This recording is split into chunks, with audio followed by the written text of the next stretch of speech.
Hi guys, it's me, Shazza HD, and welcome to day 2 of 2023 pre-season testing in Bahrain. Hope you're all doing well after, obviously, the first day of testing took place yesterday. And thankfully, we know a bit more about our new 2023 cars and how things are looking going into the season. We don't quite know even mostly or even halfway, how things are really looking going into this season, but yeah, it is starting to form in terms of what the order is looking like for this season. And of course, in this afternoon session, we will learn more and we will get an even better idea than we did this time yesterday. And as you can see, the afternoon session for day 2 begins in just under 14 minutes time. So cannot wait to see how the teams get on in this session. And yeah, great to see all you guys here for the second day of testing. Obviously, this is the penultimate day of testing, only 3 days in Bahrain for pre-season. Tomorrow being the final day. And yeah, great to see you all here. Hopefully you're all doing well, no matter what part of the world you're from or time zone you're in. I hope you're all having as best a day as possible. And I hope that you'll join me in either watching along pre-season, but if you can't because you're at work or for whatever reason you're unable to watch but listen to me, then I will try to keep you bang up to date with everything that goes on today in testing in the afternoon session. And the afternoon session, especially when testing takes place in Bahrain, is very crucial. And certainly when it comes to the final couple hours of the day, because those are the conditions that we're going to be seeing pretty much identically in just over a week's time for qualifying and the race at the same Grand Prix circuit next weekend. So yeah, I think we're going to definitely find out a bit more about these new cars and how things are looking going into the new season. In a moment, I will get into the results from the morning session and also go through, what happened yesterday quickly, but just a quick roundup of what's happened so far. There's been no breakdowns or anything. There's been nothing really happening in the, morning session. Lewis Hamilton had some handling issues in terms of losing the rear end a few times through the slower corners, especially on the exit of the slower corners. That seemed, though, to be more of a setup issue in the very hot conditions. And, of course, the temperature, the track temperature that we see during the morning session of testing is not going to be replicated very much during the actual season. I mean, it might do, or it might be replicated like 3 or 4 times, but most of the time when we get a hot race, I don't think it's going to be quite that hot, if you know what I mean. So, yeah.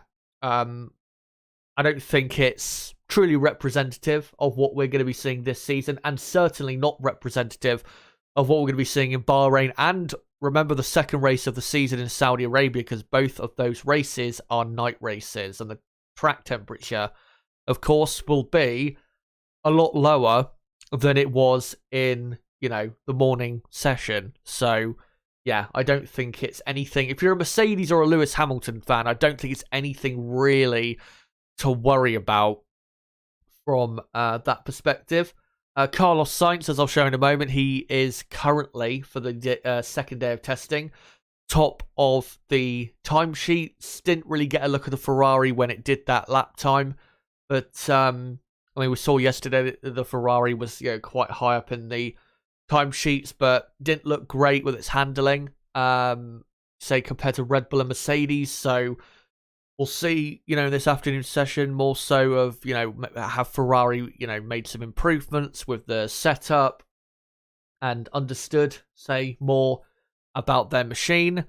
But yeah, other than that, there's not been really much else happening in the morning session.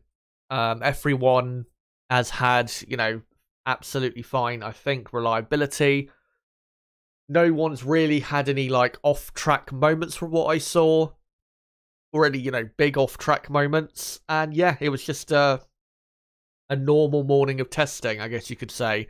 Nothing really of note happening in the morning session other than the timesheets themselves. And let's just quickly, before we get into, of course, this afternoon session, go through the results of the morning session and what it is looking like so far in day 2.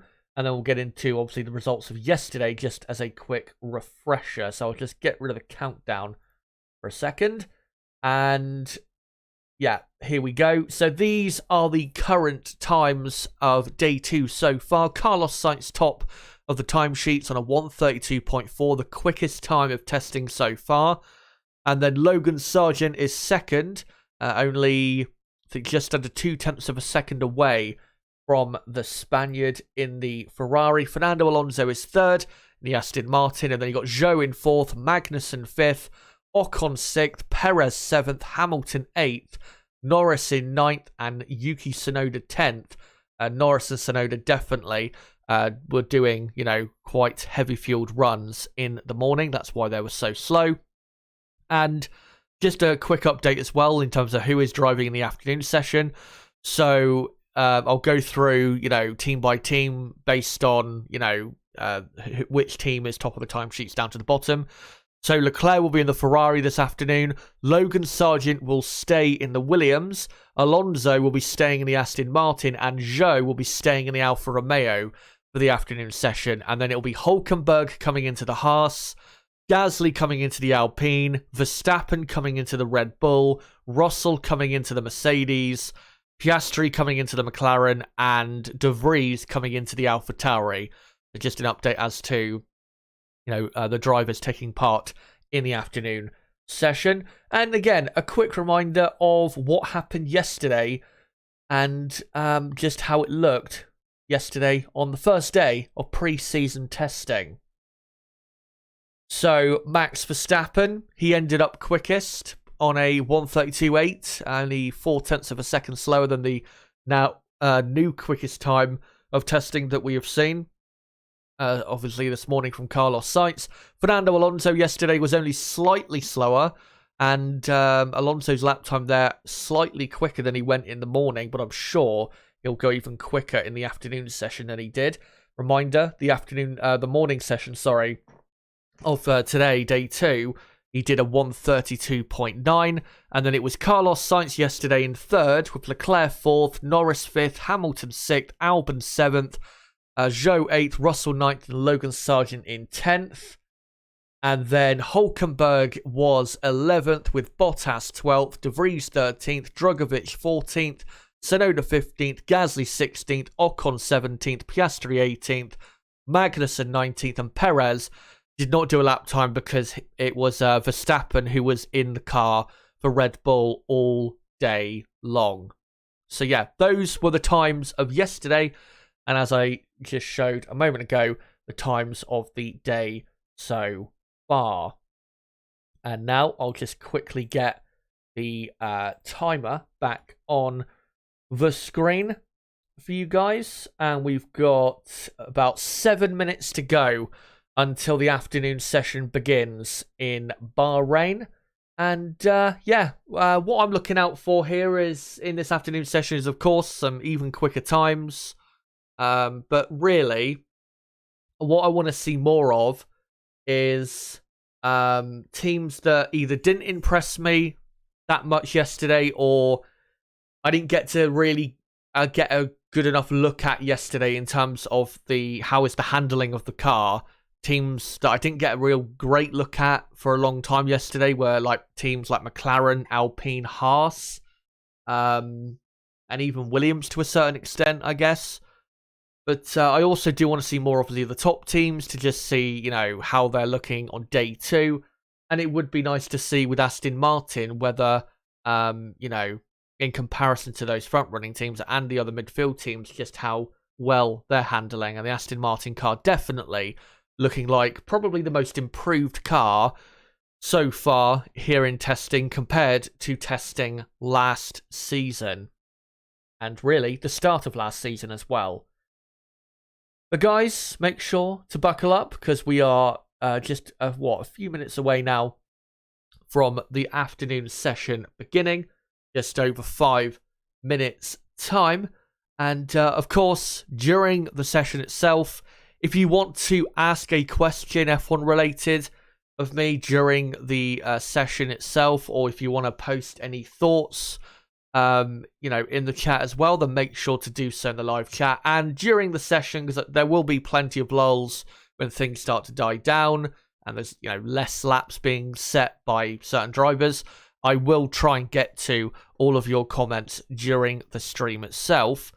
And also, quickly, if you are new to the channel, don't forget to subscribe for more content like this, because I will be live tomorrow to cover not just the afternoon session, but the morning session as well. Yes, I will be live at 6:45 a.m. UK time, about 15 minutes before the morning session begins, to cover the morning and afternoon session. All, I'm trying to think how long it is. I think 8.5 hours it is tomorrow of the final day of testing.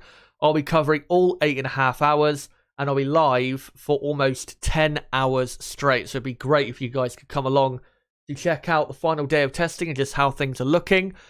Of course, I don't expect you guys to tune in for the entire 10 hours, but yeah, if you guys could come along, that would be great. And of course, I will be keeping you absolutely up to date with everything going on in pre-season testing. And if you want to keep absolutely up to date with what will be going on at the first Grand Prix weekend of the season, which is next weekend in Bahrain, the Bahrain Grand Prix, then make sure to subscribe to the channel, because I will have plenty, and I mean plenty, of content heading your way for that Grand Prix weekend next weekend. So you can subscribe bottom right of the screen. Make sure as well to hit the notifications bell so you're notified as to when I go live and upload videos. And also post in my community tab, updating you guys about the schedule and stuff like that. And as well, for everyone watching right now, don't forget to smash the like button and share this stream and channel everywhere you can, of course, to help grow the channel.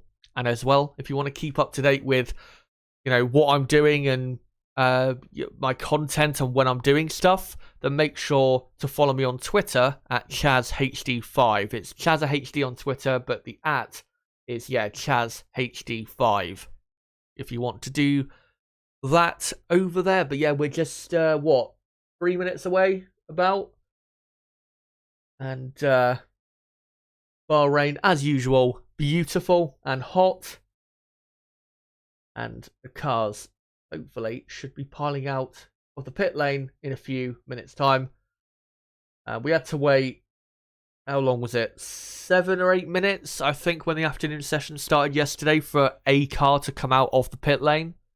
Let's hope it's a bit quicker than that. We do have, thankfully, more than one driver doing the whole day today. When yesterday, the first car on track was Verstappen, who was, you know, who happened to be doing the whole day yesterday for the team of Red Bull.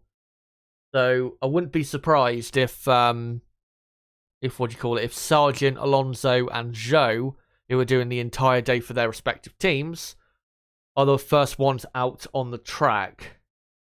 As Red Bull have got Max Verstappen, who was in the car this afternoon, and Verstappen, he's all geared up and about to get into the car.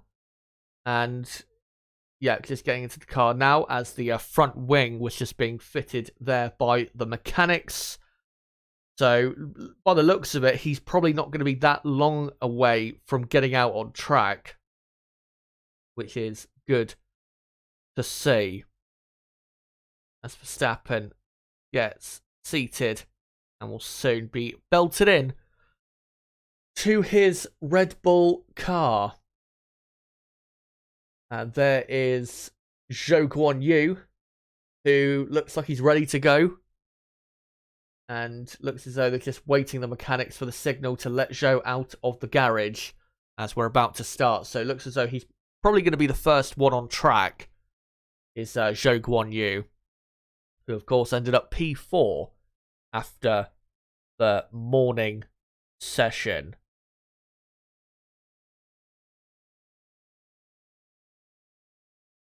Let me just read out a couple comments quickly in the chat before we get going here. Dane asks Chaz, who do you think the best driver was in 2015? Because there was a debate if it was Hamilton or Vettel, who won 3 races in a Ferrari, which was half a second behind the Mercedes that year. I don't think the Ferrari was... I mean, probably in the races, it was half a second behind the Mercedes, but in qualifying, it was probably a bit more than that. I'll have a think about that and get back to you in a moment. I just want to get ready now with the graphics and all, as we're now going to switch over to here. The order, annoyingly, has reset itself, so I'll have to redo that in just a second. But let me just quickly get the timer ready. So when it gets to the 4-hour, 14-minute to go mark, I will get the timer on the screen. Let me just get the positions all correct. One thing I do always forget that when I close OBS is the order, because it's a JavaScript file, always resets itself. So I'll have to make sure to just get this quickly done. And yeah, I'll get the timer on screen in a moment. But the session is underway, and the first car on track is indeed Zhou Guanyu, the Chinese driver who sadly, from his perspective, will not be getting a home race. And I'll get the timer on screen in 3, 2, 1. And there you go. So 4 hours and 14 minutes to go on day 2 of pre-season testing. Yeah, let me just do the rest of the order quickly. So Magnussen is 5th, and then it's Ocon in 6th, with Perez in 7th, and then Hamilton 8th, Norris 9th, and Tsunoda in 10th. And then let me just put Drugovich, Albon, and Bottas to the bottom, because Drugovich, Albon, and Bottas are not running at all today. So they will remain without a lap time, of course. So ignore the bottom 3 positions. And there you go. And hello to Blade Rise in the chat. It says, welcome back, Chaz. Yeah, it's great to be back streaming. And I think really streaming for me has got to be the most enjoyable thing I do. I mean, I do other enjoyable things as well, but I just really love streaming. Especially doing it, the watchalongs and stuff like that. I just really love it. And it's great that we are only, we're exactly a week away from Friday practice, and we're 8 days away from qualifying, 9 days away from the first race. The season, sadly, won't be starting off with a flurry of races, because we've got 3 races from the first weekend of March until the first weekend of April. But then after the Australian Grand Prix on the first weekend of April, we have a 4-week gap until the Azerbaijan Grand Prix at the end of April. Because, of course, the Chinese Grand Prix was supposed to be smack bang in the middle of those 2 races just after Easter. So that's why we're going to have a bit of a slow start to the season. But once we get to the Azerbaijan Grand Prix, I think from Azerbaijan until the Belgian Grand Prix, which is the last race before the summer break at the end of July, we're going to have, in that 3-month span alone, 1, 2, 3, 4, 5, 6, 7, 8, I think 10 races in 3 months from the end of April to the end of July. So, yeah, that time period is going to be very, very manic. As Zhou Guanyu, doesn't continue, but begins, I would say, a heavy fueled run, as he did a 1-minute 40 lap time there. The Alfa Romeo yesterday, I've got to say, looked like one of the worst cars out there. Bottas was locking up all the time, running wide, lots of understeer in the slow corners. So I'm hoping I can see a bit more encouraging signs in this session from the Alfa Romeo car than what I saw yesterday, because yesterday did not look good at all. I have to say.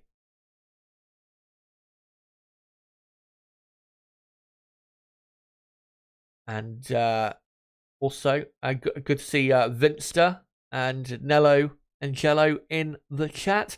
Brother Moss says, evening, Chaz. Won't be in the chat. I'll be listening to you in my AirPods while having a sleep. No problem, mate. I was in Australia. It's, it's like midnight or something like that. So, yeah, no problem at all, mate. And I hope you're doing well.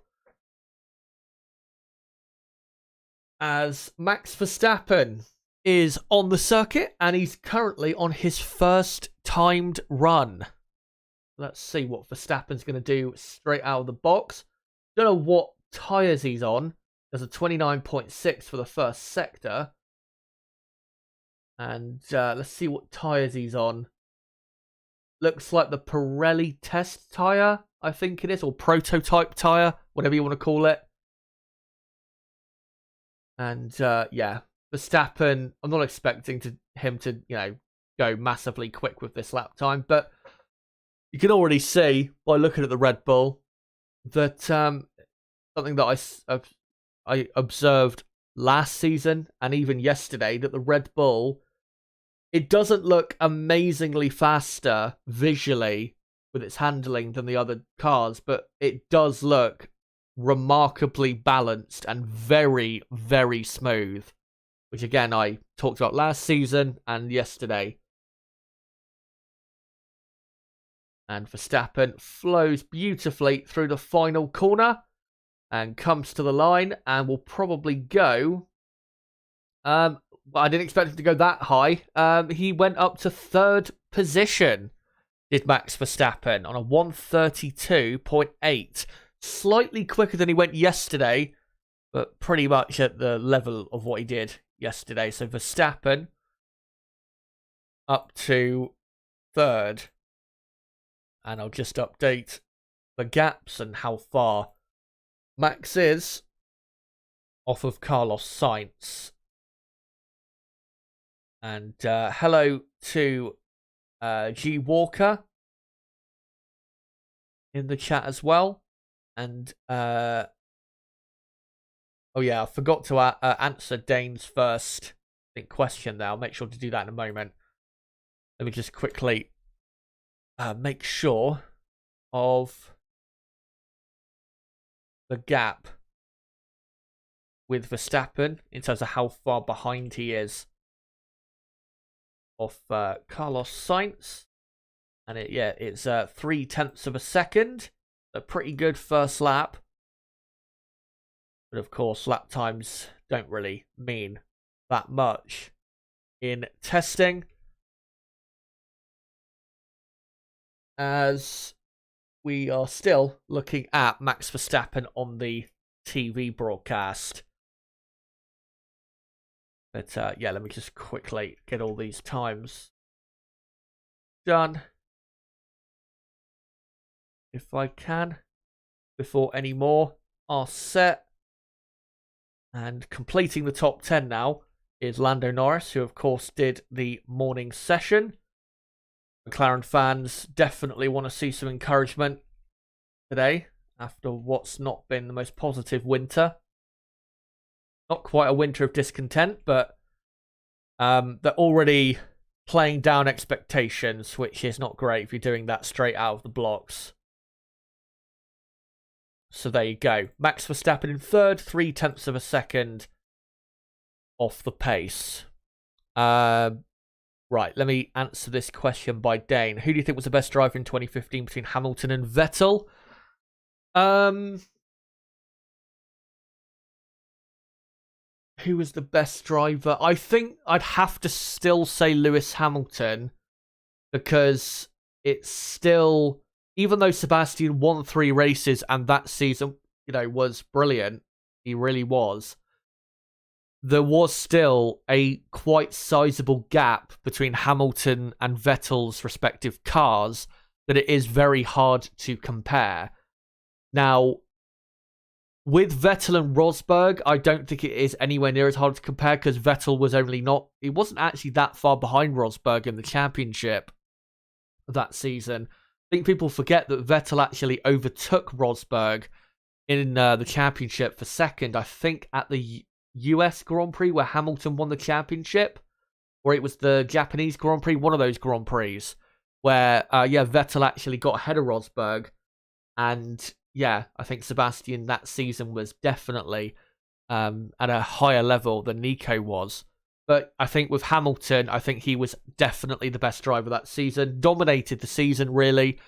And, yeah, it's hard, again, to compare Hamilton and Vettel that year because the differences in the cars, pace-wise. I mean, in qualifying, the pace difference was at best half a second, and then in the race, it was about half a second or maybe 0.3 of a second. And, yeah, Vettel did a great job winning those 3 races. But if you put Lewis Hamilton into that car, would he have won those 3 races? Maybe. I think Singapore he probably would have won that year. And probably Hungary as well. Malaysia, I'm not sure. But, yeah, I think it's a bit hard to compare. So I think we'd have to say Lewis Hamilton for that year.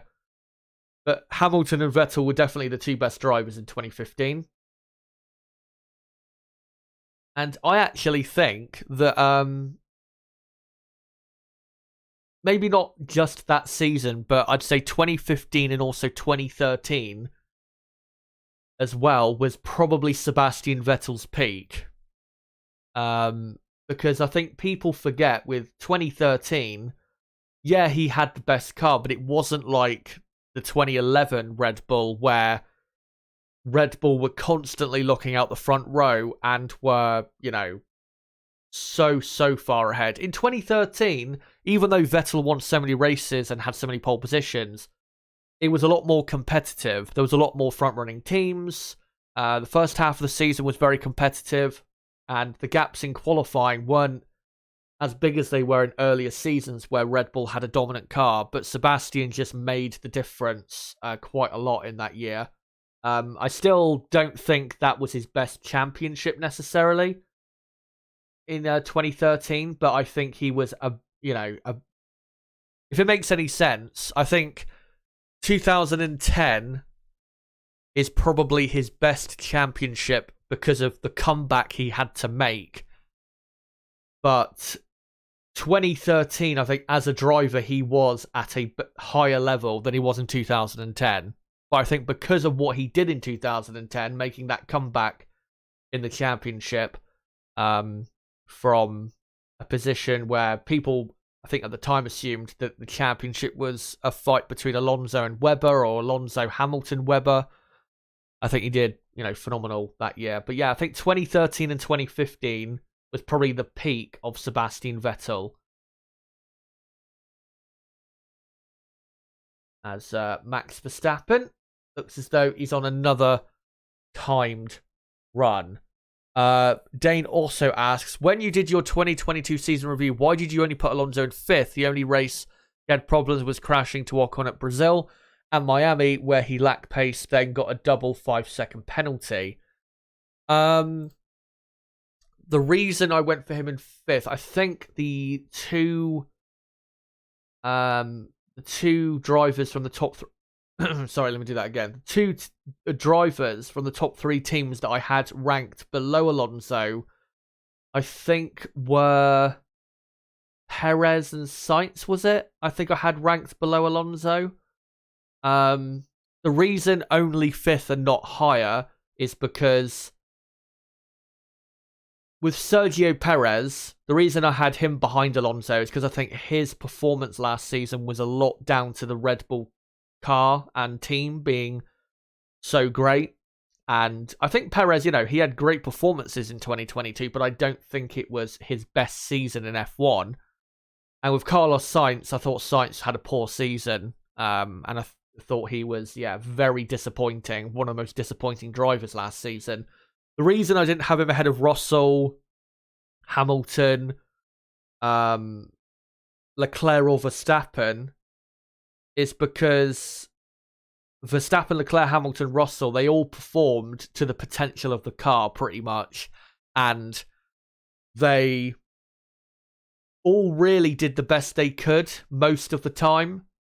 So And because of that, and because of the pace difference between the Alpine and the Mercedes, Ferrari, Red Bull cars, I just think it was way too hard to compare those four against Fernando and legitimately say Fernando was better. When with Perez, I think Perez's performance was a lot more down to the pace of the Red Bull than it was of him.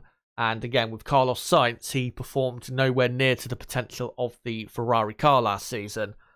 I mean, Sainz won one race, probably could have won a couple more if he had performed as well as he did in other years in F1. So, yeah, that was my thinking behind that.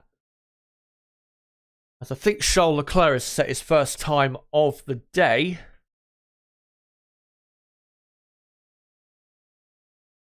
Don't know what the time is yet because they're showing slow-mo replays.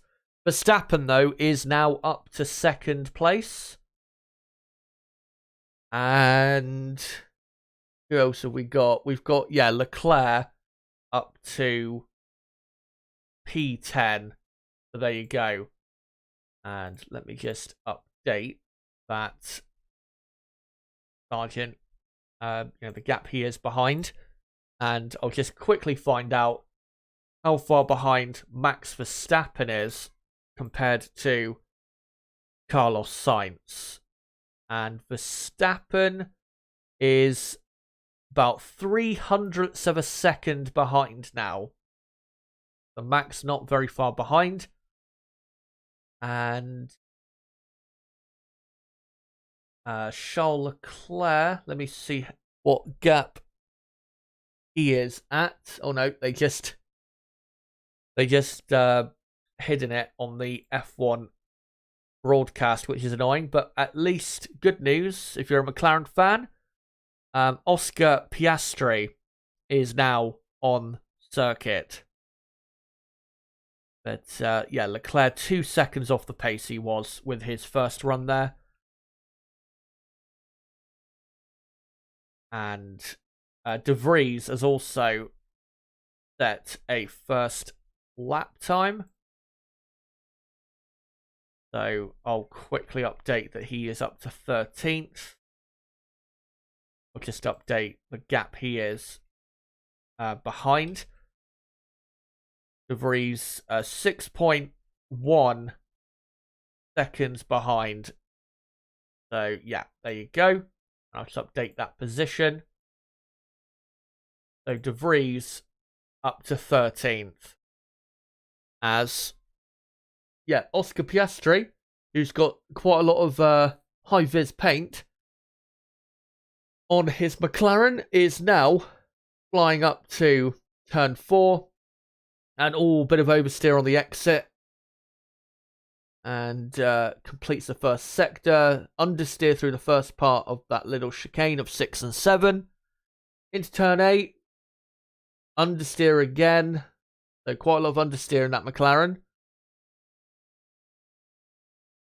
Could be because of the tyres, though. The understeer looked absolutely fine through turn 10, which is the trickiest corner on the circuit. And Piastri now into turn 11. And looks okay through there. And completes the middle sector. 2.2 seconds, is it off? Or 3.2? I couldn't quite see there because they've cut to a double screen as Sky and the F1 broadcast do about 1 million times during a broadcast that isn't a qualifying or race. Which is annoying, but that's what we have to put up with, as Piastri now completes his lap and goes... Where does he go? I think ahead of De Vries does Piastri.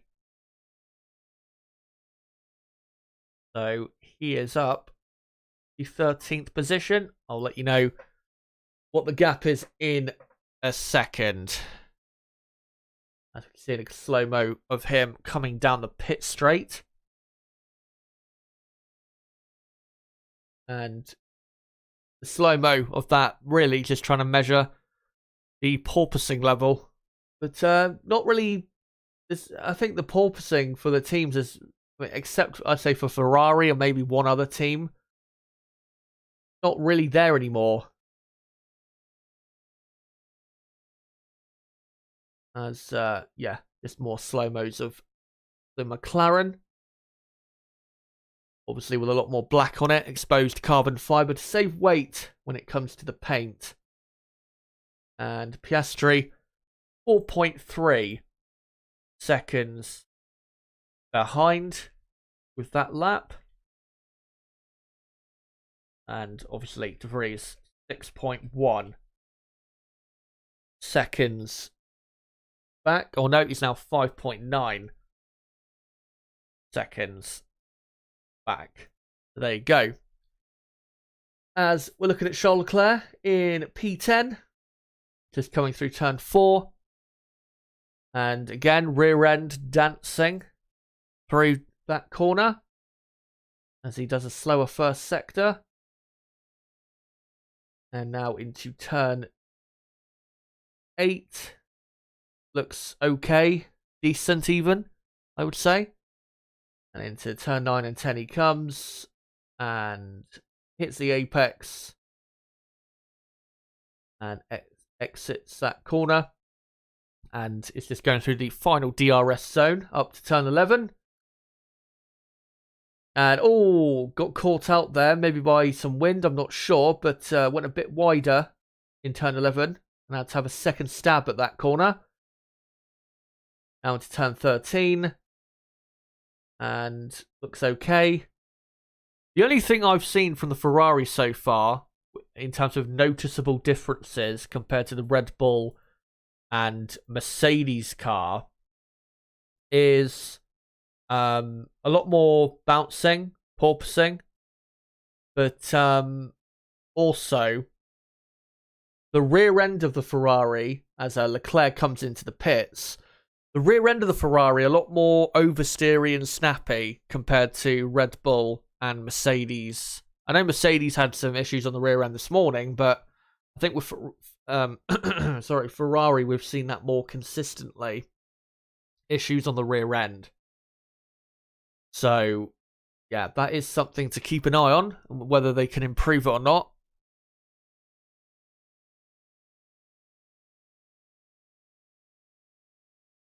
As Nico Hülkenberg in the Haas is about to get his gloves on and looks as though he's about to head out onto the circuit. Of course, he did the morning session. Did Hülkenberg for Haas yesterday on day 1.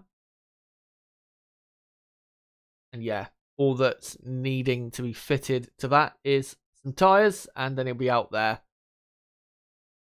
Doesn't look as though they're rushing though. As Oscar Piastri comes into the pits. And also another thing I can update you guys on. So Carlos Sainz, his quickest lap time of a 1:32.4 was done on the C3 compound.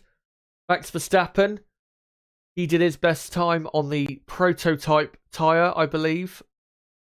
And then Logan Sargent, in third, did his best lap time on the C5. Obviously, clearly proving that, the Williams is not going to be right up there with the Ferrari with the tyre difference there. Plus, the C5 compound won't be at the Grand Prix next weekend. The compounds they're bringing to Bahrain next weekend, I think, is it the C4, C3 and C2? I believe. Let me have a quick check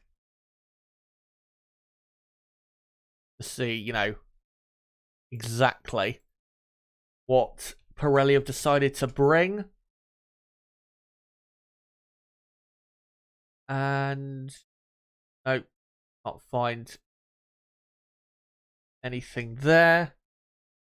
As I can see, I think it's Pietro Fittipaldi being interviewed. And let me just try and find what tyres are coming to the first 3 races. Right, I think I found it. Yeah. So, actually, for Bahrain, it will be the C3 compound, the C2, and the C1. So, well, for this year, because we've got the C0 compound, it's not the 3 hardest tyres, but it is a bit harder on the tyres than I expected. I thought they would have gone for a C4, C3, C2.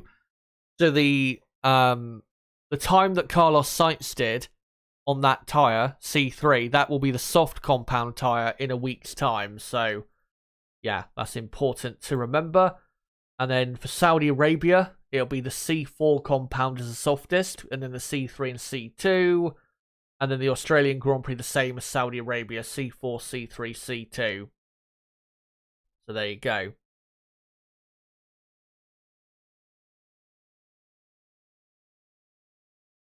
Dane says, you forgot to mention Alonso in 2022 have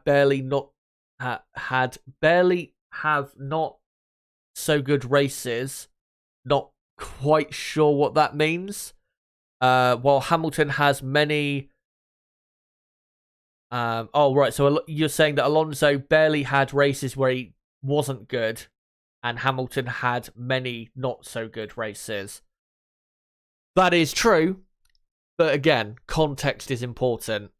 Alonso, yeah, he did get unlucky a few times, but with Lewis Hamilton, he was unlucky on a few occasions at the start of last season, especially. It was, Australia? He was heading for a podium probably. And then his teammate got lucky with the safety car or virtual safety car being deployed, which allowed Russell to pit and come out ahead of Hamilton because Russell he didn't make a pit stop yet at that particular part of the race, and that cost Hamilton a podium. Miami, Hamilton was heading for, or it's going to beat Russell, and then Russell got fortunate with the safety car coming out when it did, and then Russell ended up on fresher tyres, beating Hamilton to 5th. In Spain, Hamilton and Magnussen had contact. I don't think you can necessarily blame Hamilton for that contact that caused the puncture. And then Lewis still came through to 5th, despite having a water leak at the end of the race that cost him 4th. And, if with the pace he had, or that he did have in that race, he could have finished 3rd or even 2nd. He was so quick coming back through the field.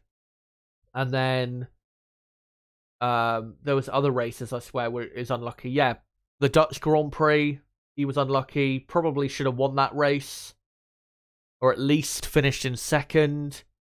So, Hamilton, did he have his best season? No. Was he at his best? No. But let's, in context, remember that Lewis, it's not like all of the times he finished behind Russell, it was absolutely legitimate. I mean, Alonso was definitely unluckier than Hamilton, but I don't think we can absolutely say for sure that Alonso was better than Hamilton in 2022. I just don't think we can say that. Catus Phoenix asks, who would you say has the best and worst car right now? Best car, you'd probably have to say this one on the screen, Red Bull. The worst car, I'm not sure we can say who that is yet. It's probably between Williams, Haas, and AlphaTauri. Maybe you could throw Alfa Romeo in there as well. But yeah, Williams, Haas, AlphaTauri, I'd probably say the 3 most likely candidates for worst car on the grid. But once we've had, all the best lap times and we've gone through all the data, we should be able to come to a good idea as to, who most likely has the best car and who most likely absolutely has the worst car. As I can update you guys that Nico Hülkenberg is up to 11th place. Max Verstappen is about to go quickest. He's gone purple in Sector 1 and Sector 2 and does by far the quickest time of testing so far. A 1:31.8 on the C3 compound, which will be the soft compound tyre for next weekend's race. It's going to be tough. to stop Verstappen and Red Bull. And that, remember, is only 0.3 of a second already on day 2 alone of testing, with still like a day and a half really to go in pre-season. That's only 0.3 of a second slower than the best time of testing last year. So, you know, already Verstappen clearly proving, and Red Bull, you know, they're not running anywhere near close to full pace. Yeah, Red Bull showing that they are very, very good. So there you go. Max up to P1. I'll just confirm that best that best lap time. Let me try and confirm that quickly. So Verstappen's best time was a 1:31.863. There you go. Oh no, not a 1:32, a 1:31. And done on the same compound as Carlos Sainz. Yeah, very ominous for the season ahead.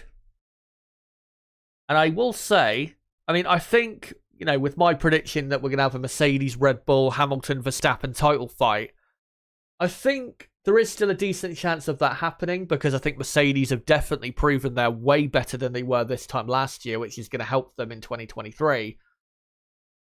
But there is definitely a feeling within me that Red Bull might be heading for a very dominant season if, you know, if in the first race they prove that they're miles clear of everyone else. That's definitely a possibility. And you never know. Unfortunately, we could have like a 2011 type season where I think that year Red Bull won all but 5 races, I think, out of like 19. So, yeah. So let me just correct the lap times after what Verstappen just did there. So Alonso, who is on the track now on an outlap.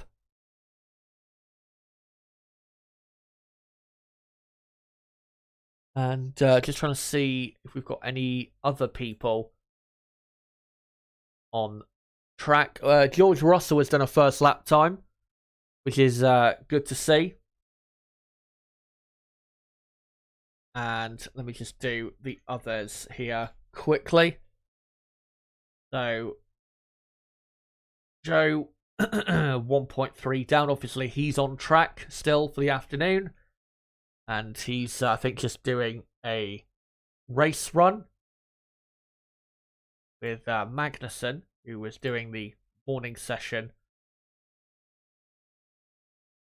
Obviously, being replaced by Hulkenberg. Right. So, Ocon 1.6 off. Perez from earlier, 1.8 seconds off. So you can clearly see that Red Bull pushing quite a bit harder in this afternoon session compared to what they did earlier. And Charles Leclerc, who's on a different program, I think, for the moment, 2.5 seconds off in 10th place.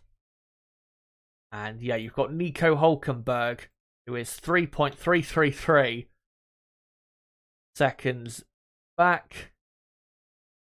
And then it is Norris in 12th place. Of course, he's been replaced by Oscar Piastri. And then Tsunoda is 3.8 seconds down. Gasly is 14th. I'll update that he is 14th in a moment. I just want to do the times quickly first, as De Vries is about to improve his time by the looks of it. Let's see what he does. And yeah, De Vries goes up to 12th, ruining my updating the times there. So, right. So let me just quickly update that. So, yeah, I'll just quickly get this done. I can get all the positions correct. And remember, if you are just tuning in, the bottom 3 drivers on the left-hand side of Bottas, Albon, and Drugovich, they are not driving at all today, so they will remain in those bottom 3 positions. And I'll just do quickly the bottom 2. And then we will get the positions correct as I'm looking at Logan Sargent on an outlap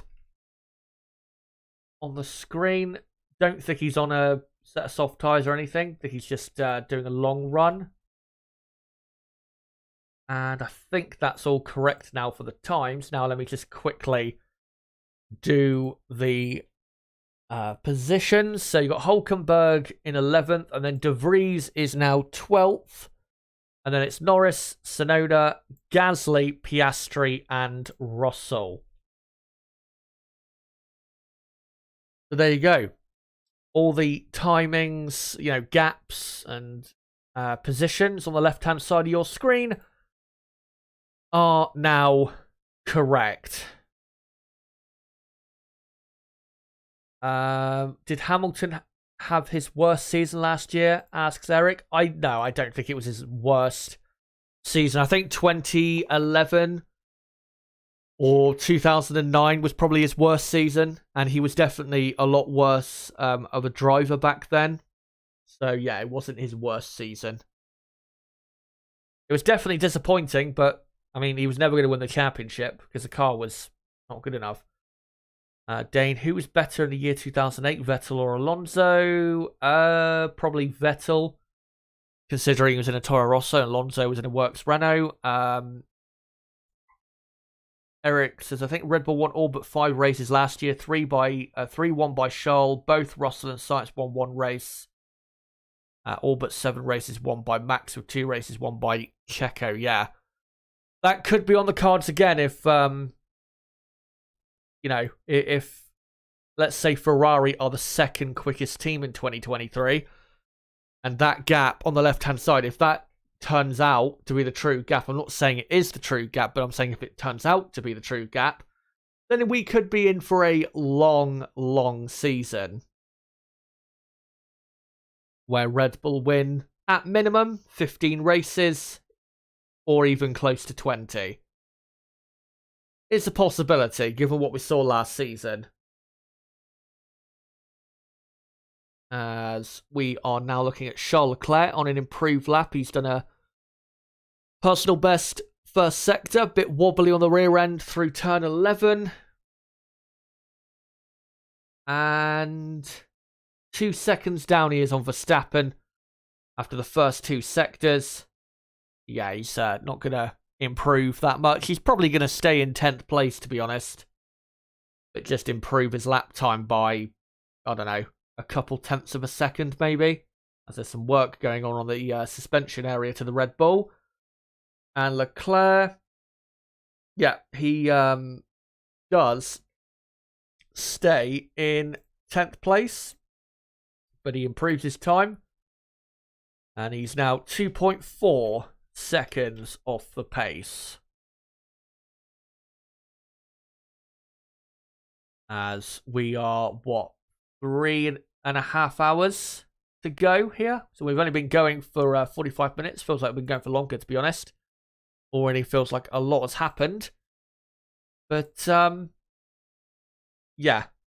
I'm sure that 1:31.8 will come down. Whether it's Verstappen who brings it down, who knows? But I think that will definitely come down again before the end of the session. Maybe not by much, but I think it will come down again. And I think tomorrow, when they, especially in the afternoon session, dump a lot of fuel, what do you call it? When the teams dump a lot of fuel out of the car and try to run skinny and,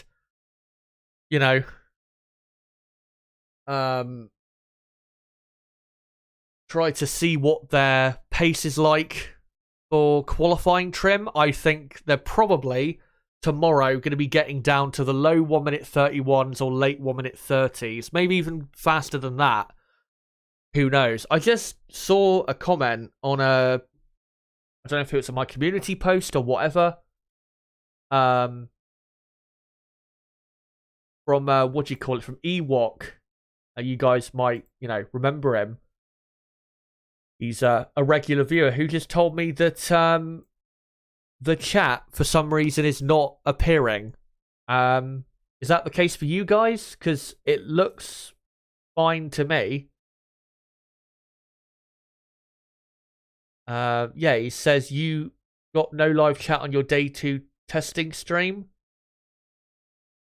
I'm pretty sure I have. Again, let me know if the chat is working for you guys, and I'll see if there's any issues.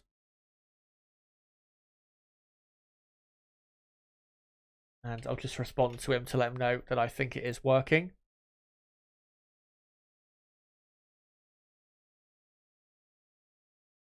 Yeah, people in the chat saying it's fine. Yeah, it looks absolutely fine and normal to me, so maybe it's an issue on his end.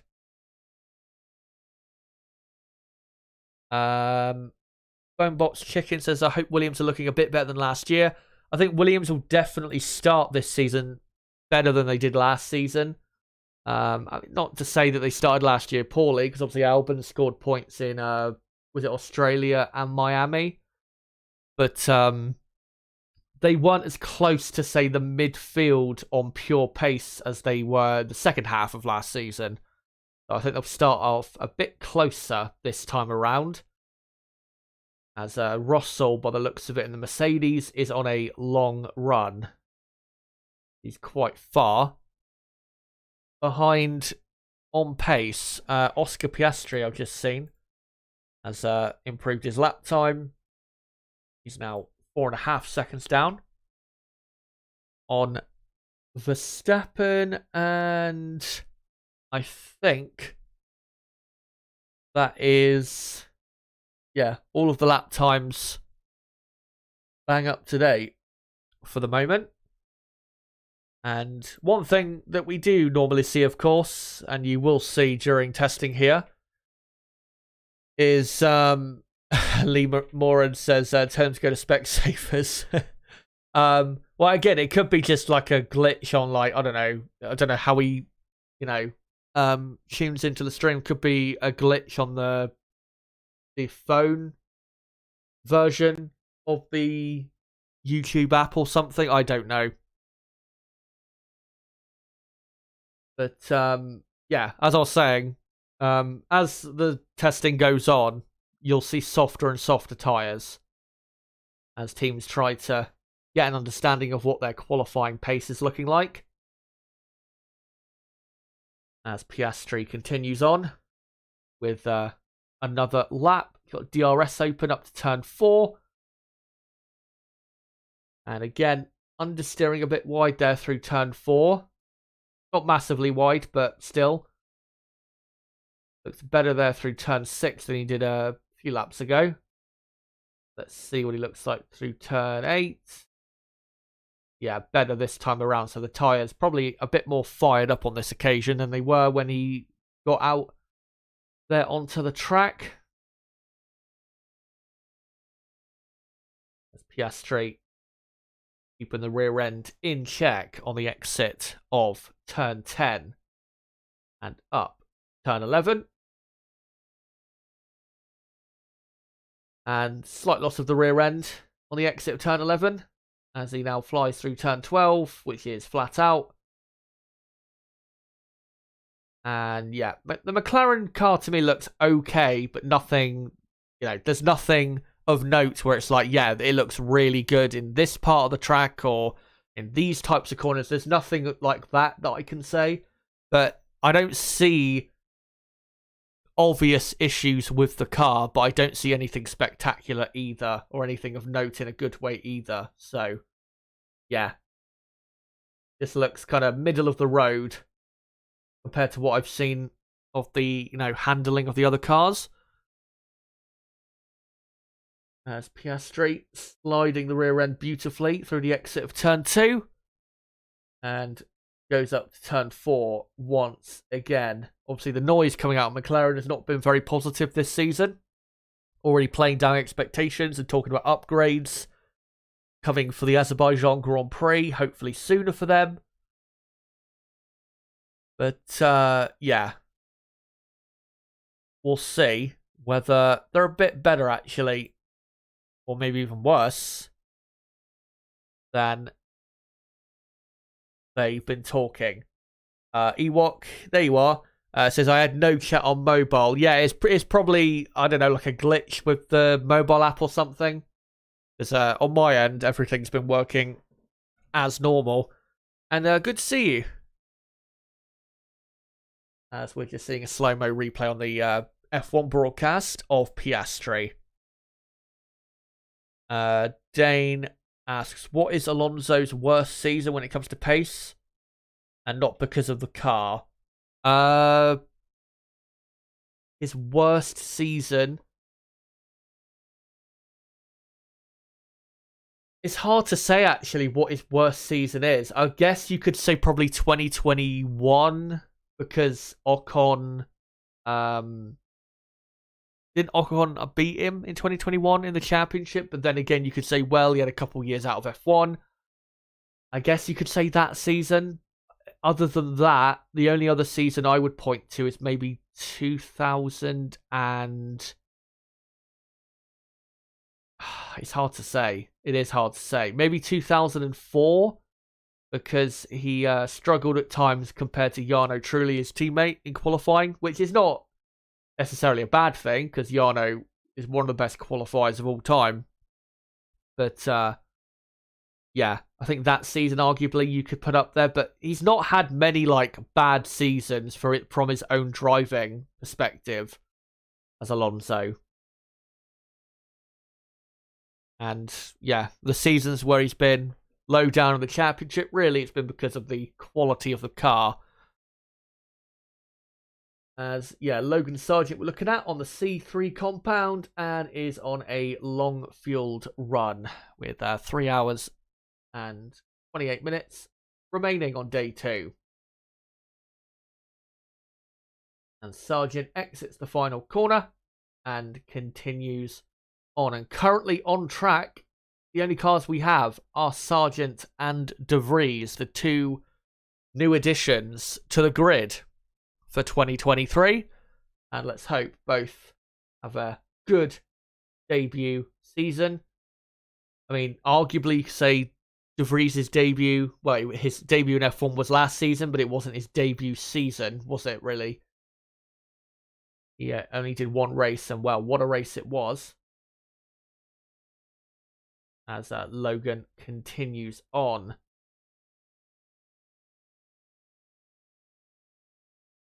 Yeah, everyone else in the pits, sadly. Maybe they're all going to come out and do some lower fuel runs. Maybe they're all filling up for the heavier fueled runs. I'm not sure.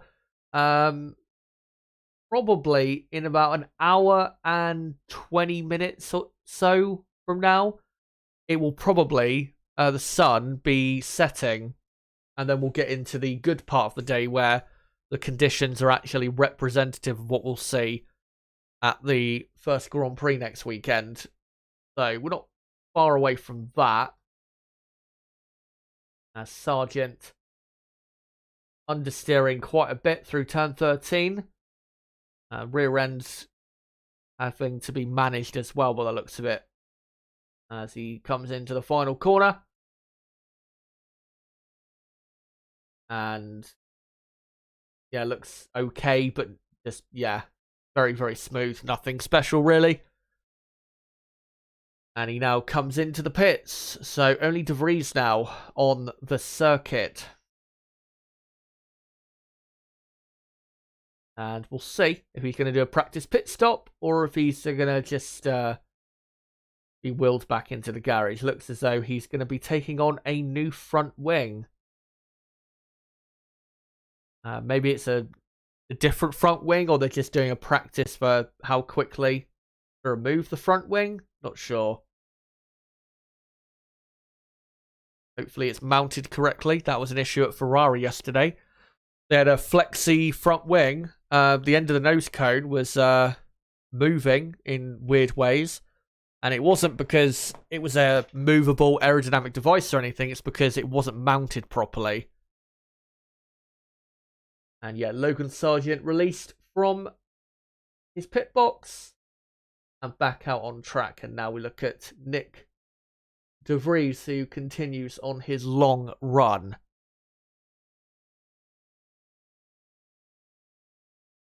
And it's going to be a tough season for de Vries, because what I've seen of the AlphaTauri so far, it's not great, this car. It looks a bit of a handful when they, push it, say, a bit harder.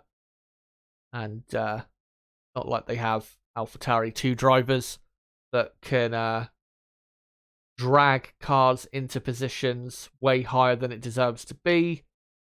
I mean, yeah, de Vries did finish 9th in his first Grand Prix for Williams, but we have to remember the Williams that weekend was always going to be really competitive.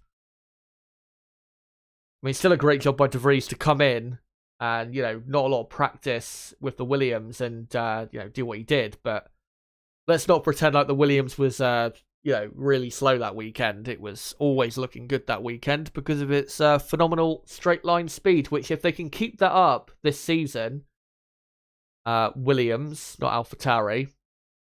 Yeah, if Williams can keep up having probably the quickest car in a straight line, or at least joint with Red Bull, that will help them this season, because with these cars getting faster and obviously taking the corners faster, then having a car very slippery in a straight line helps even more when the natural aerodynamics of the cars gets better to the point where you can take corners faster, even if your car is not got a lot of downforce, if that makes any sense. As Logan Sargent comes back in to the pit lane. And we'll see whether he'll come back into the garage again or maybe put on a new front wing again. Who knows what he's going to do.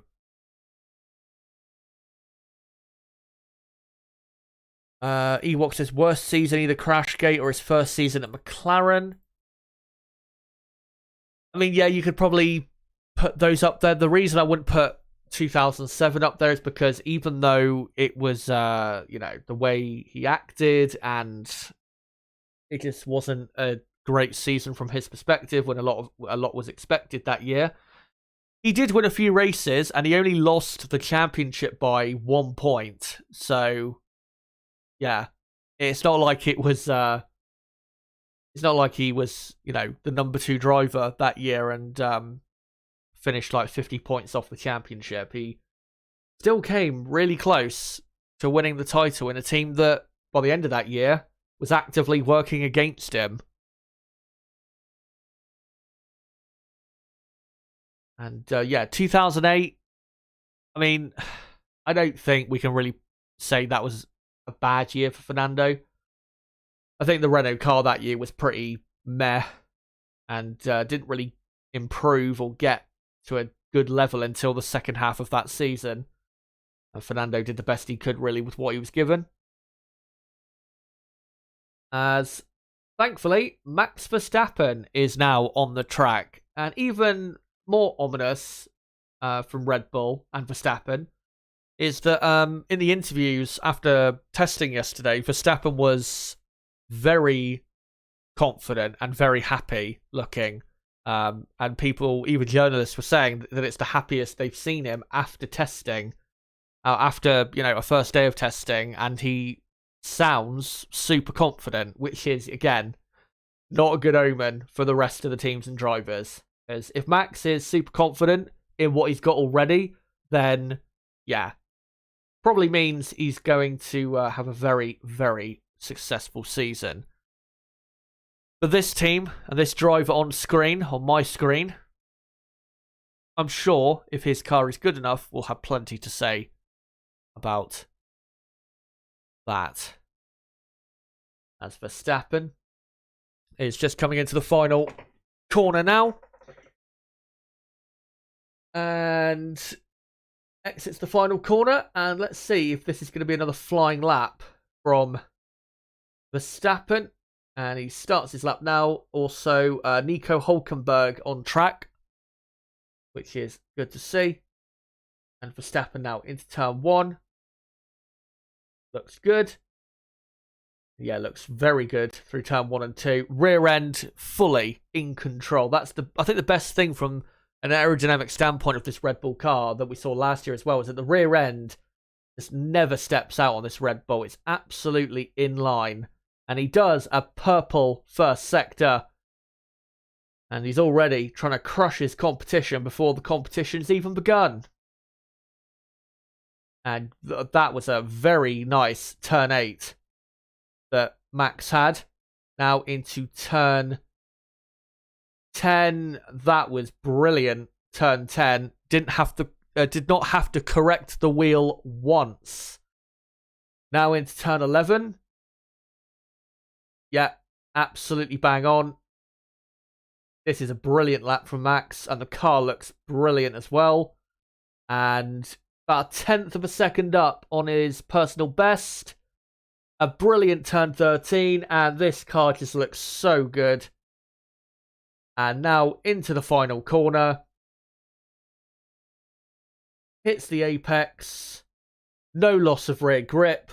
Perfect exit. To the line. Max Verstappen.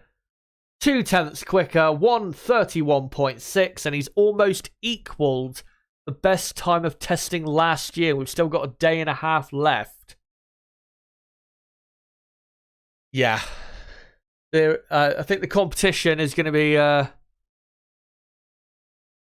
not quite scared yet, because, again, we don't know officially fuel loads and engine modes. But, yeah, it's looking very ominous from a Red Bull perspective. A 1:31.650 from Max Verstappen. And Verstappen has actually had the quickest lap time of testing in the last 2 years, I believe. And yeah, last year was a 1:31.5. And then pole position at the Bahrain Grand Prix that took place a week after that, I think it was a second faster than that best time in testing. So yeah, that's a thing to keep an eye on as we head into the first Grand Prix next weekend. But yeah, I'll now just correct quickly the timings and the gaps between all of the cars. And in chat, let me know, what have you thought so far of testing and how things have looked. Have you been able to watch testing? And if you have, what have you thought of the handling of certain cars when you've, watched them? Let me know in the chat. And yeah, let me just get these lap times correct now. Alonso, who is still in the pits, as he knows, on track now, thankfully. As Pierre Gasly has actually gone up to 8th place, as Nico Hülkenberg stays in P12 after that lap that he just did. But yeah, Gasly up to 8th, just behind his teammate Esteban Ocon, who obviously drove the Alpine car in the morning. But yeah, let me just get these lap times correct. I'll have to do plenty of this, of course, if Max Verstappen keeps improving that best time. But looking at the car on board, there looks to be literally no faults with the car. Front end, goes in as it should. The rear end never steps out, always, giving him the grip that he needs. And I'm sure that just like last year, they've got plenty of speed down the straights with their efficient design. And Gasly with that lap actually went only slightly slower, about a couple hundredths of a second slower, as Alonso's on a lap. Not improved his first sector, but he is continuing on. Perez, his time is now 2.1 seconds down on what Max is doing here. And Lewis Hamilton, who didn't have the best morning, 2.3 seconds down. As Alonso has not improved his middle sector either, as Pierre Gasly is on another improved lap, which is good to see. And Hulkenberg still 3.3 seconds behind.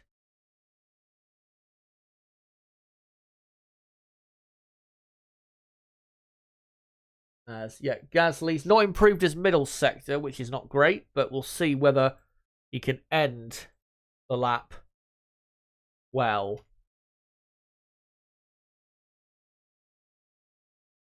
And I'll just do the last few times here quickly.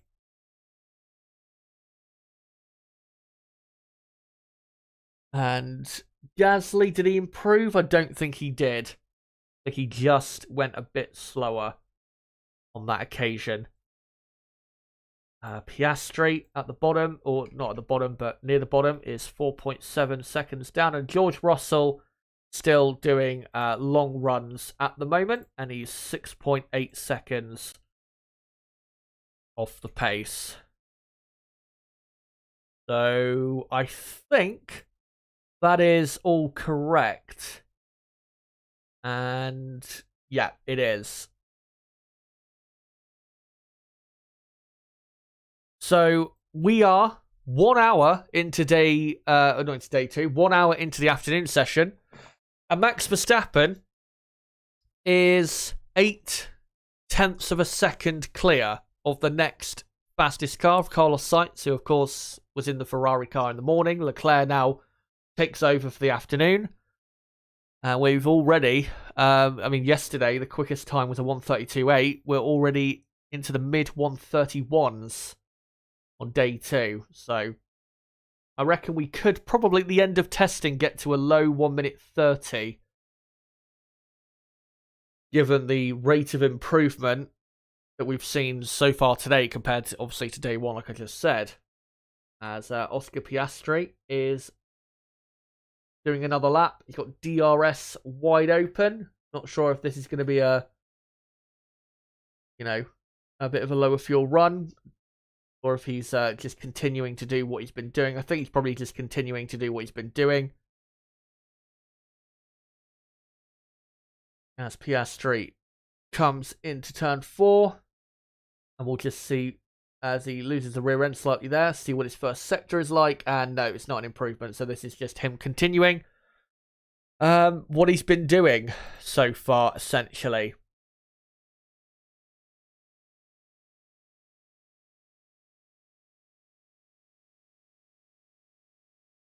Dane, so this 10% reduced testing punishment did nothing to Red Bull.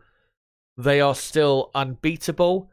That 10% reduction, though, that won't really be noticed until the second half of the season. Because, obviously with how it works now in F1, the higher up in the championship the year before you finish, the less time in the wind tunnel you get the following year, compared to teams obviously lower. That doesn't really start to take effect in the season until the second half of the season. That's why Aston Martin last season improved the way they did. Not just because the car at the start of the season was really poor and then they brought a B car to the Spanish Grand Prix, which was like the 5th or 6th race last year, as Piastri actually goes ahead of Tsunoda there, up to 15th. Yeah, because they had, compared to, say, McLaren, who finished 4th in 2021, and Aston Martin in 2021 finished in 7th, because Aston Martin had quite a bit more testing time in the wind tunnel allowed. That's why they closed the gap to McLaren in the way they did. And at times at the end of the season, Aston Martin were faster than McLaren. And that's because they had that extra time in the wind tunnel allowed by the rules to catch up. So with Red Bull, we're not going to see that that hit to development. That's not going to be shown really until like after the summer break. Maybe at the earliest right before the summer break. Red Bull probably will have to stop developing their car at probably Silverstone. And then just hope that what they've done up to that point is good enough. But yeah, and that's, with me predicting coming into this season, I was having a Mercedes versus Red Bull championship scrap. That whole situation with Mercedes having a bit more time in the wind tunnel this season than Red Bull will be allowed to have. Not just because of the 10% reduction because of the penalty, but because also Mercedes finished lower in the championship last season compared to Red Bull. That's why I think that Mercedes are still going to be title contenders, because in the second half of the season, if Mercedes develop their car as well as they did last season, they should be fighting for wins in the second half of the season at the bare minimum. So, yeah. In terms of looking out for that, again, you need to wait until after the summer break until you start to see that effect. And one other thing is, and obviously I was talking about Aston Martin as an example, also look out for them this season, because if they do start this season as like the fourth best team, which is, it already looks like that could be a possibility for 2023. Remember, because they finished 7th in the championship last season, they will have quite a bit more development time in the wind tunnel allowed than the top 3 teams have, and also Alpine and McLaren. So Aston Martin have a big advantage this season when it comes to developing their car. So you could see at the end of the season, if Aston Martin are not too far away at the start of the season, Aston Martin could end the season with Alonso fighting with Ferrari or something like that, if Ferrari are, not too great in 2023. So, yeah, we'll keep an eye out for that. And, right, so let me just update a couple position changes, I believe. Piastri is up to 15th, and Russell is up to 11th. And looks as though Mercedes starting to push a bit harder. Any other position changes? No. I'll just quickly update that Russell is 2.5 seconds off the pace. And obviously update the other times as well. As Hulkenberg has just come into the pits, I've seen. As Charles Leclerc looks as though he is starting a new flying lap.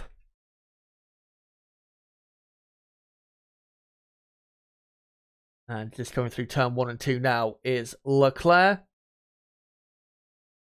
As Piastri keeps improving his lap times, but is still behind Lando Norris. And Tsunoda, obviously, who only did the morning session, will finish at the bottom of the drivers that are running today. There you go.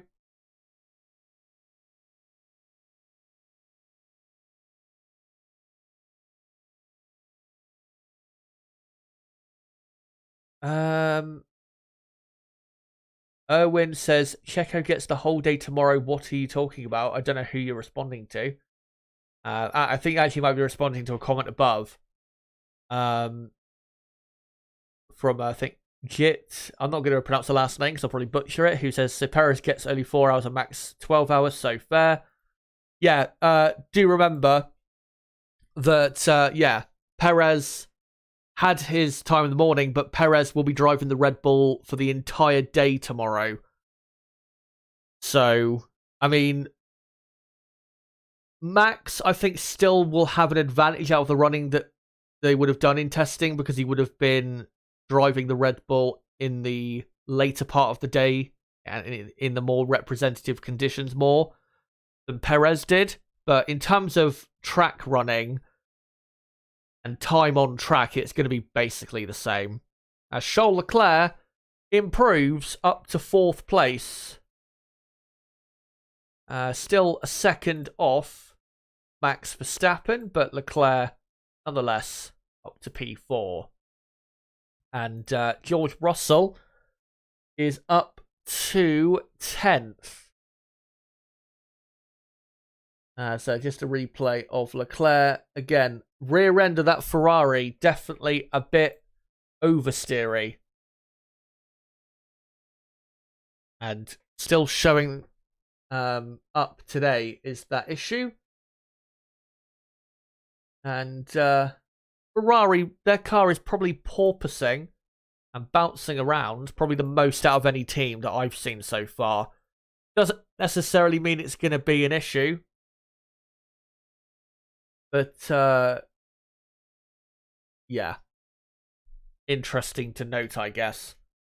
But let me just quickly update that. Yeah, he is just a second off the pace now. As we've got Alonso back on the track. He's in 5th place, of course. And I'll just quickly get these times corrected.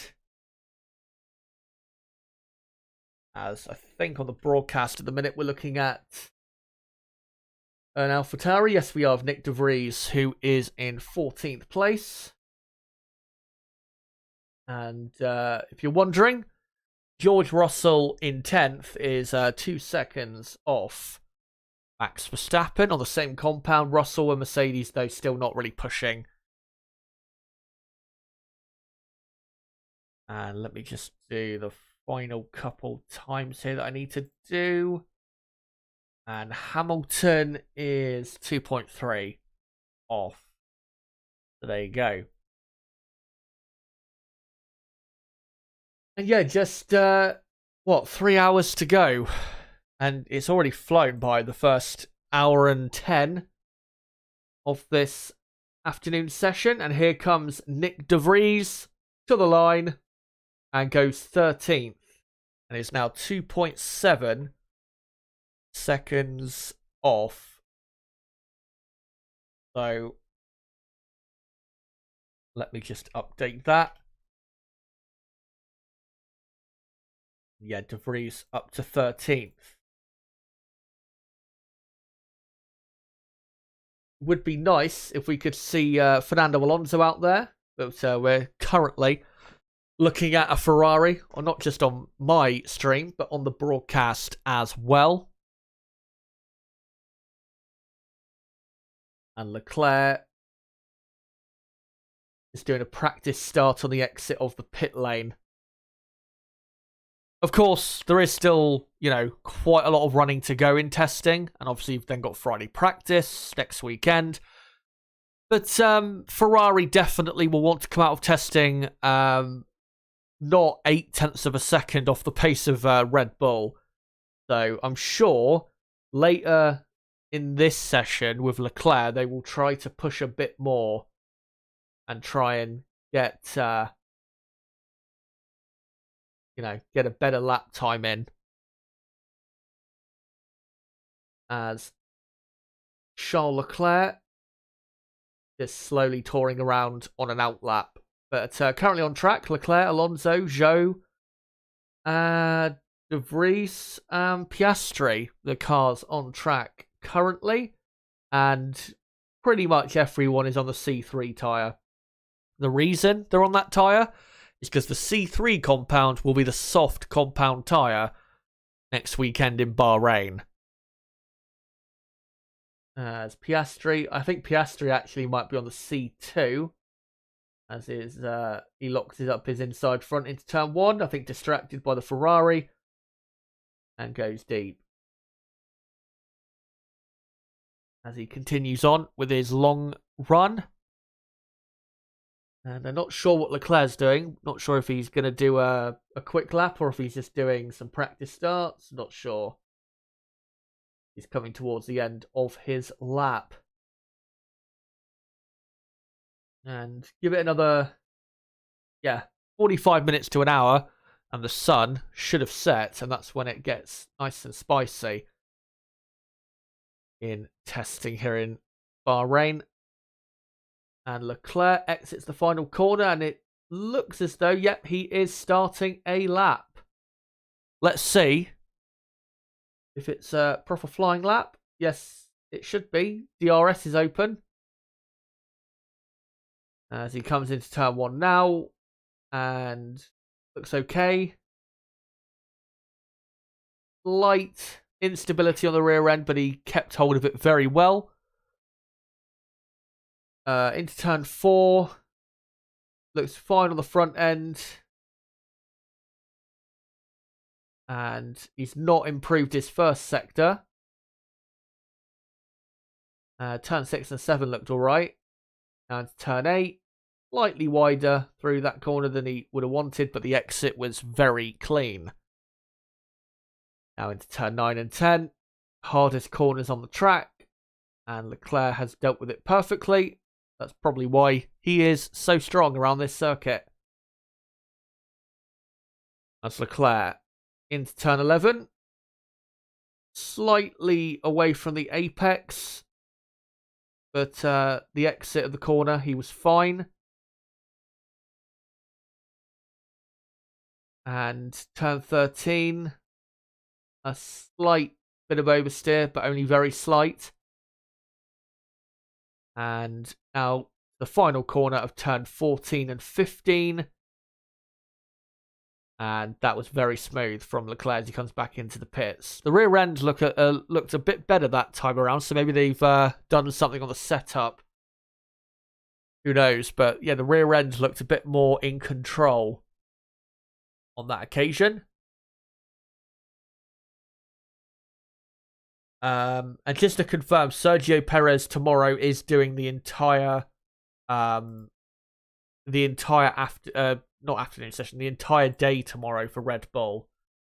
If you actually go to the Formula 1 Twitter account, there's actually something I want to read out about McLaren in a moment, which, well, is not good if you're a McLaren fan, put it that way. Yeah, if you go to the Formula 1 Twitter account, the pinned tweet they have is who is driving on what, in what session. So Perez tomorrow will be doing the entire day for Red Bull. Bottas will do the entire day for Alfa Romeo. I don't think we know yet with Aston Martin who is doing what. And then in the morning for Ferrari, it'll be Leclerc. Afternoon, it'll be Sainz tomorrow. Afternoon, it'll be Hamilton tomorrow. Ocon will be driving in the afternoon tomorrow. Same will Norris. So will Magnussen, Tsunoda, and Alex Albon will be doing the entire day tomorrow as well for Williams. What I wanted to read out, some news from Twitter, and actually news from McLaren. Zach Brown has done an interview and stated that McLaren has failed to reach its 2023 development goals and has said it will, quote, take a little bit more time to climb the field. So yeah, I think what they're doing is preparing themselves, but most importantly, the fans of the McLaren team for what is coming. And I think there's probably, after hearing what they've been saying and seeing what I've been seeing so far of the cars, I think there's probably a good chance they start the season as like the 6th or 7th best team. Whether they remain there, who knows? I don't expect them to really move up the field that much this season. Even with a bit of development, I don't think they're going to do that great this season. I think the highest they finish is probably 5th. But, yeah. Not looking good at McLaren. And if you're Lando Norris, with, your contract, if you're Norris, coming up at the end, or ending at the end of 2025, you've definitely got to be thinking now of options going forward. At least, though, McLaren have been a bit more reliable today, because obviously they did have those brake issues with Lando Norris, as Russell had an issue there at turn 4. What was the issue?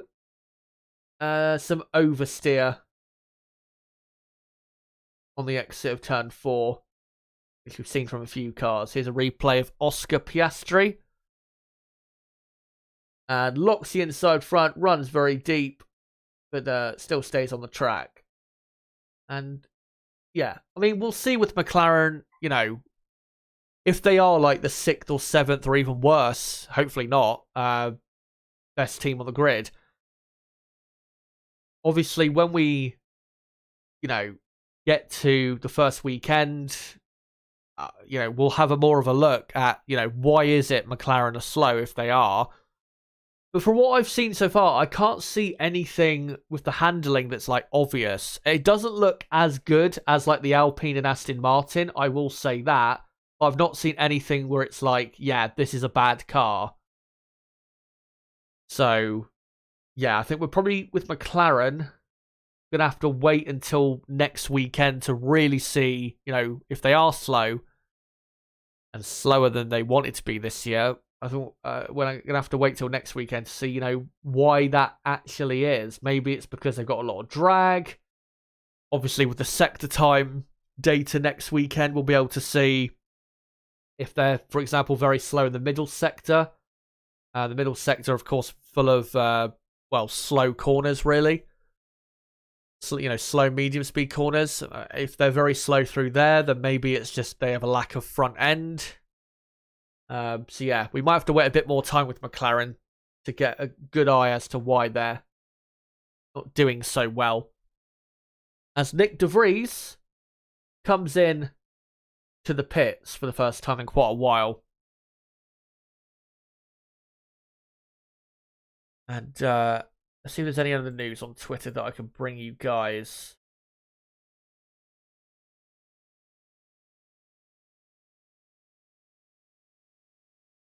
And no, I can't see anything. No, can't see any other news really. Well, actually, I can read this out. Mercedes believe they are still behind Red Bull and Ferrari. And actually, I think Automotor and Sport, who I, quote a lot because they are brilliant at reporting what's going on really in F1. I think they did an interview yesterday with Mike Elliott, and let me just find it on Twitter. Yeah, this was it. Mercedes were reasonably satisfied after the first day of testing. Mike Elliott, the technical director, said, quote, "We have no bouncing and the drivers feel more grip in the rear, so the balance of the car is better." But they also admit at the moment, Red Bull, in their opinion, is still 4 to 6 tenths of a second faster. We'll see if that is true. But, yeah. There was something else I just saw to do with Red Bull. Automotor and Sport also reporting that Mercedes will have a new rear wing for the first Grand Prix to improve their top speed. So maybe they're just still lacking compared to Red Bull in that area. Not a surprise, really. Red Bull, though, will not have any upgrades for the first race. So the car will stay the same as it is in testing. And also, what else? Red Bull apparently are a bit concerned of Ferrari being able to unleash the full potential of their power unit again after Ferrari have said that they have fixed reliability. But to be honest, until we get racing, who knows whether they actually have fixed it. I mean, they haven't had any issues so far with any of the Ferrari powered teams, but they might have all just run in a low power mode, so we don't actually know in that sense.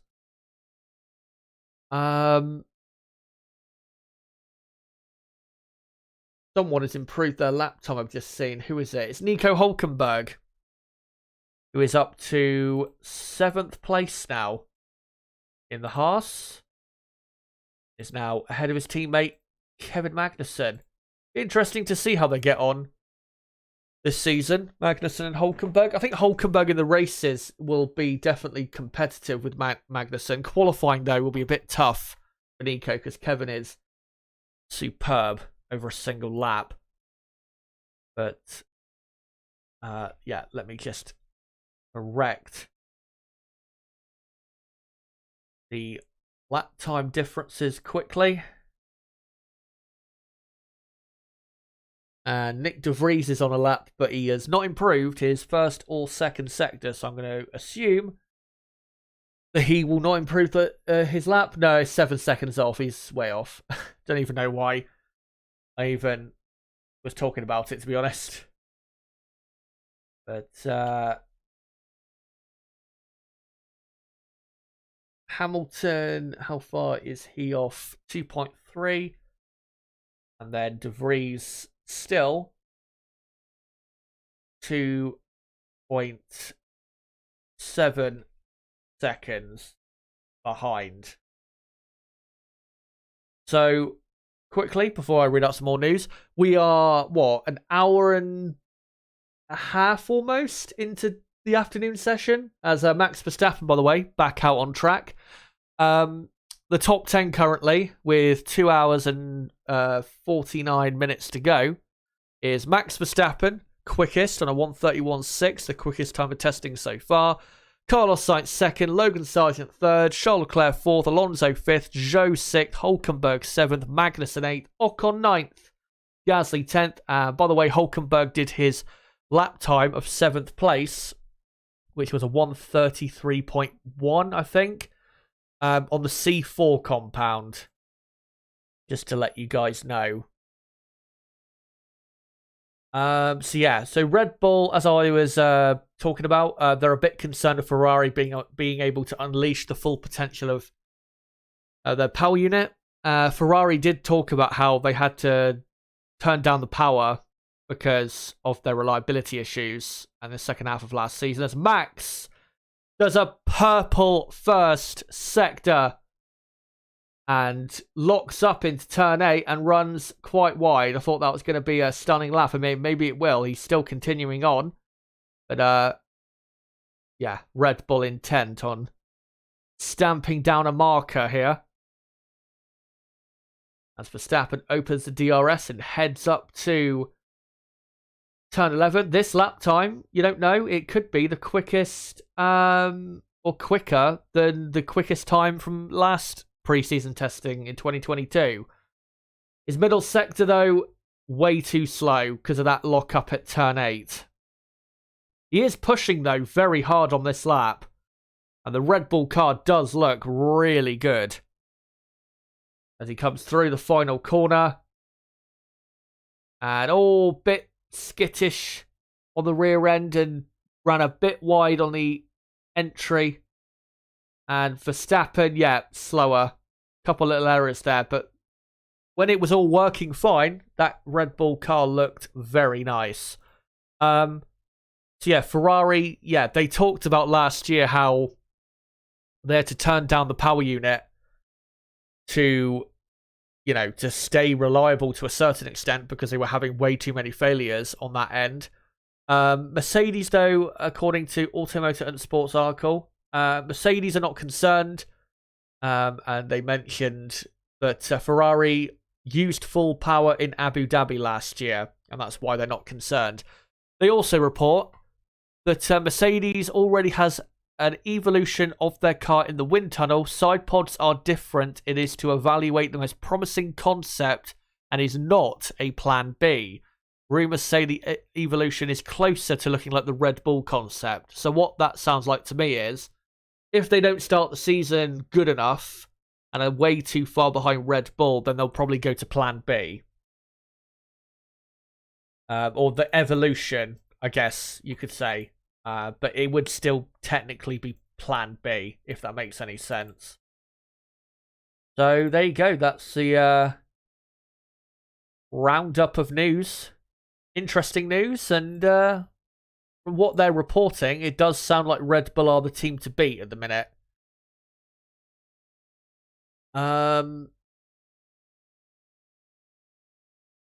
Let me see if I can look for some comments here to read out quick. Hello to F1, by the way. Bill says, when they start to race for real, then the true competition begins. Then we will see who has it going on.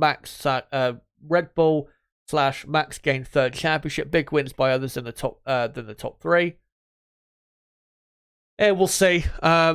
It's looking great for Verstappen so far, but I don't think we've quite seen from Mercedes, who I believe might have the second best car from what I've seen so far visually.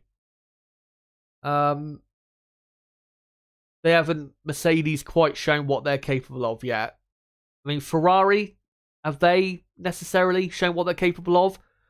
Well, they have, I think, more so than Mercedes have, but I think visually the Red Bull car does look better and more balanced than the Ferrari car, so I think the Red Bull is definitely better than the Ferrari this season.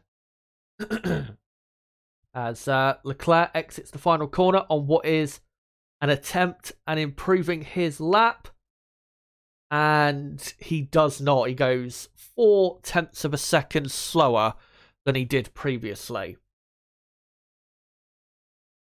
And here's a replay of Leclerc probably making a mistake and running wide on the exit of turn 7. Don't think he actually suffered because of that, though. Let's see. I mean, maybe he did suffer lap time wise, but it would have been very small.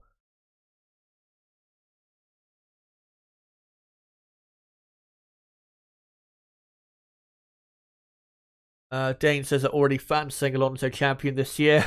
Yeah, though I think most of those people are just joking. I think they know that Alonso's not going to be champion. I mean, Alonso could get a podium this season, but yeah, I think winning a race or even more than that is, yeah, very unrealistic. But Aston Martin definitely heading in the right direction, and that's the only direction that matters. As long as you're going up, then that's all that matters. And with this team on my stream screen, Ferrari, are they moving forwards?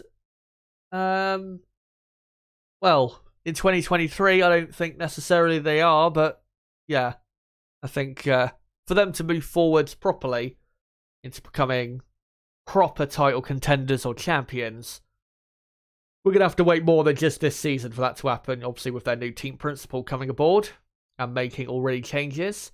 And good news, if you are a Ferrari fan, Inaki Rueda has been allocated a not necessarily a new role, but he will be at the factory this season, and there is a new strategist for Ferrari. Can't remember their name, but yeah, there will be a new strategist on the pit wall for Ferrari this season. Great news.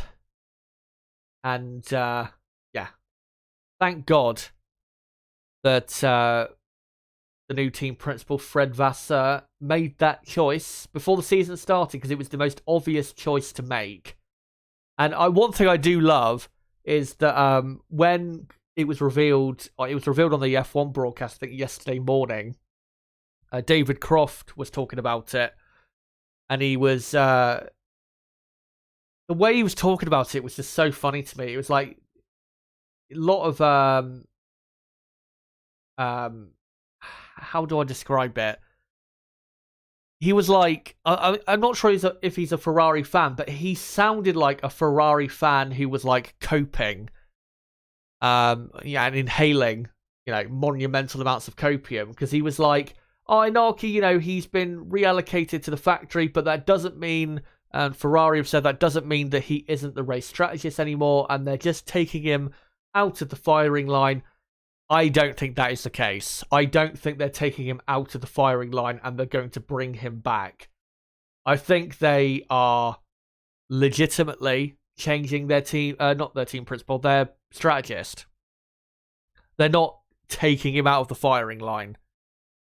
That is, again, if a Ferrari fan said that, my first response would be copium.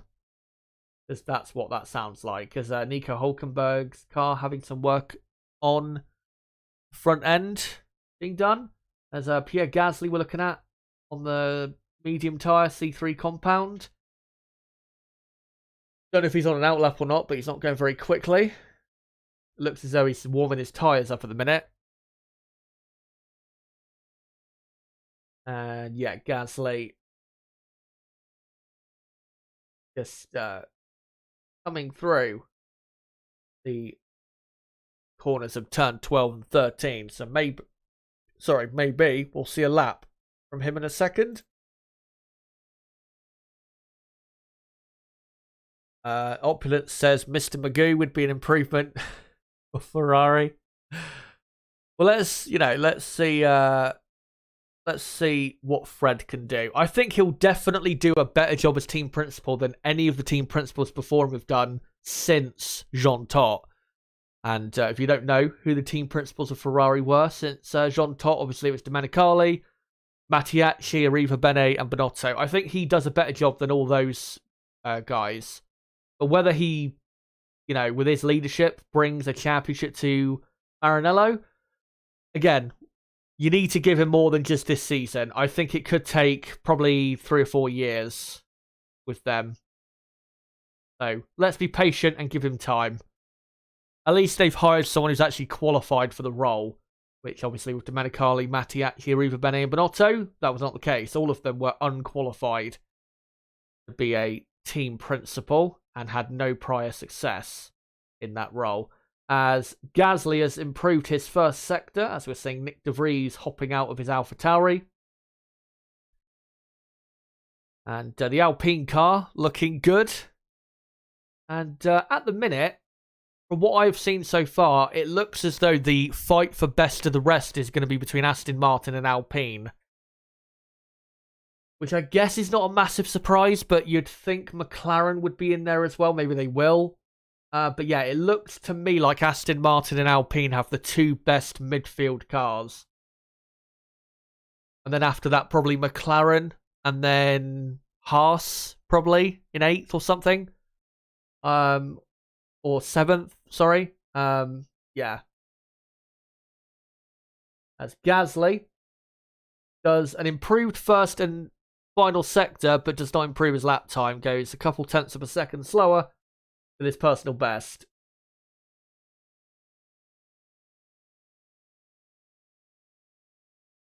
As we're now looking at the Mercedes of George Russell, who is in the garage. Tyres are on, and looks as though they are soon ready to be releasing him from the pits.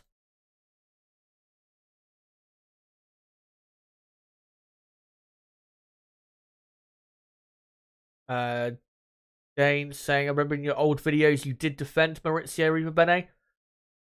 I mean, I did, but I did also say that, he does have to share responsibility for what happened back then in the years he was team boss. He does have to take responsibility, and I said that plenty of times back then, but I don't think he was as big of an issue to why Ferrari didn't win the championship back then, as people claimed. Like, when he got sacked, people made out like he was the main problem, when he wasn't. The main issue was Sebastian Vettel making crucial mistakes in the heat of battle, and Ferrari not being able to develop their car well enough over the course of a season, which was Binotto's responsibility because he was the technical director in 2017 and 2018, which is why I was defending Arrivabene, because I thought it was harsh, the criticism of him. Again, he does have to take responsibility. He should have himself, employed a new strategist, because Rueda was, fucking up back then on that end. And that also cost Ferrari back then quite a few points. but when I look at 2017, 2018, I think Vettel and Binotto are way more responsible for why they didn't win a championship than Arrivabene was. Way more responsible. As we are now looking at Fernando Alonso in the Aston Martin, who I think has just been doing a long run. Here is, by the way, George Russell, who's on an outlap. It looks as though he's just warming his tyres up. Maybe going for a fast run in just a second. What tyres did Verstappen do his fastest lap? He did his fastest lap Verstappen on the C3 compound, which is officially here in testing the medium, but it will be the soft compound tyre next weekend at this same track. So, yeah. And that's why we're seeing so many run the C3 compound, because that's, going to be the compound that we see the most of next weekend, as George Russell begins his flying lap. Let's see if he gets anywhere near Max Verstappen as he comes into turn 1 now. So much less porpoising than we saw last season. Front end looked very good through there. Mercedes car looking very good through turn 2 as well. Now into turn 4. And front end goes in very nicely. And the rear end not stepping out on him. But does not improve is first sector. Turn 6 and 7, very smooth. Turn 8. I think he ran slightly wider there than he probably wanted to. Turn 9 and 10. That was all fine. Kissed the apex on that occasion. And now up to turn 11. And yeah, looks fine. As Oscar Piastri has just gone up to 14th place. I'll update that in a second. And Russell actually is going quite a bit slower than his personal best, I believe. So, yeah, Russell is not going to improve this time. So, yeah, Piastri is up to 14th. Are there any other changes? I don't think so. And Russell does actually improve his lap time, but only by, like, 3/4 of a tenth. Nothing major. Still, in 10th place is Russell. Piastri, let me just have a quick look to see.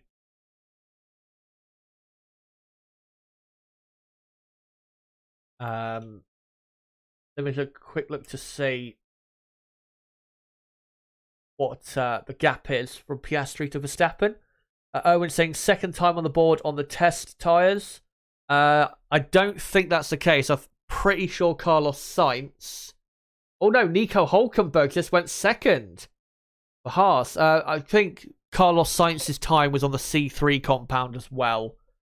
Pretty sure. So, yeah, Hülkenberg all the way up to second now. Just ahead of Sainz, still 0.8 of a second behind.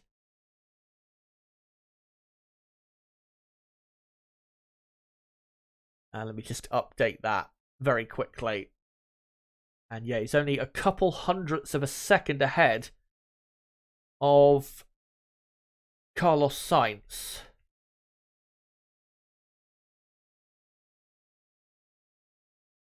And let me just quickly update the times there. I think I've got all of those correct, except for Magnussen. I think I actually had that time of his incorrect. Sorry about that. And Piastri in 14th place is 2.3 seconds off the pace. And then you've got De Vries 2.7 off. Then obviously Norris, Tsunoda, they will end up at the bottom. They both drove in the morning session. So there you go. With 2.5 hours now to go in or on day one. Goodbye, by the way, to Opulence.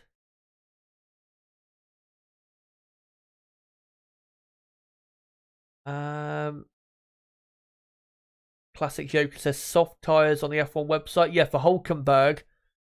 Or from what they're showing on the F1 broadcast, Verstappen did his fastest lap on the C3, the medium.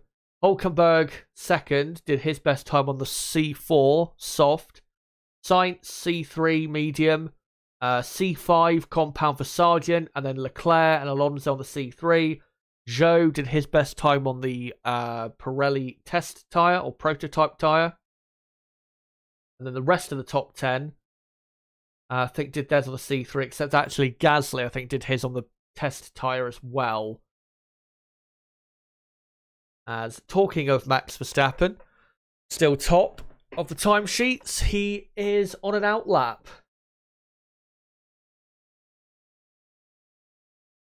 And, well, we'll see what he does. We're not currently looking at him. We're looking at the Ferrari of Charles Leclerc, who is also on an outlap on the C3 compound.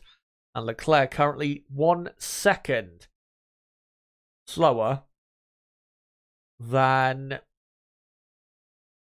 Max Verstappen out front.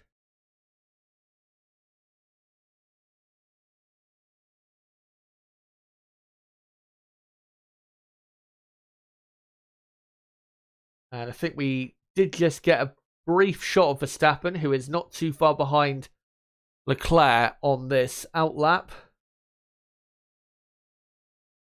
As Leclerc now into the final corner. And he now begins, hopefully, a faster lap. And does he open the DRS? Yes, he does. And now bounces his way down to turn 1. Again, the Ferrari, the one that bounces the most, I'd say, on the grid from what I've seen so far. Through turn 1 and 2. Looks very nice through there. Leclerc on 102 race starts. I didn't know that. That's surprising. He's already had so many. And through turn 4, runs a bit wider through turn 4. Had to fight the car a bit. Does not improve his first sector. As Hulkenberg in the Haas gets out of the way. Through turn 8. Turn 8 looks fine. The Ferrari in the slow corners looks good from what I've seen. It's the more higher speed corners where the rear end is more so needed, where it's a bit could be a bit all over the place. Into turn 11. And was right on the edge there, Leclerc going off. And still slower than Verstappen, and still not improving on this lap is Leclerc. As he comes up to the final corner now, of course, Leclerc won here last year, should have 2 wins really around this track, and has always been super competitive here. Might be actually the best driver around this circuit out of the current grid. And he finishes that lap and goes about 0.3 of a second slower than he did previously. As Carlos Sainz Sr. just peeping his head out from the pit wall to watch the cars go down the pit straight. And here's a replay of, Leclerc just fighting the car. And I've got to say, this picture on the screen right now, on my stream, of the Ferrari of Leclerc looks so beautiful, doesn't it? In the night time. Definitely the most beautiful car on the grid, the Ferrari. Just like it was last season. As we're looking at Verstappen, he's pushing. I don't know if he's going any faster than his previous best. I'm not sure.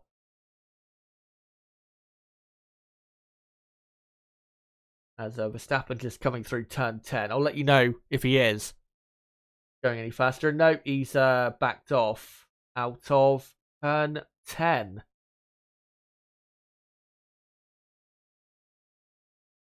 Maybe we'll now just come back to the pits.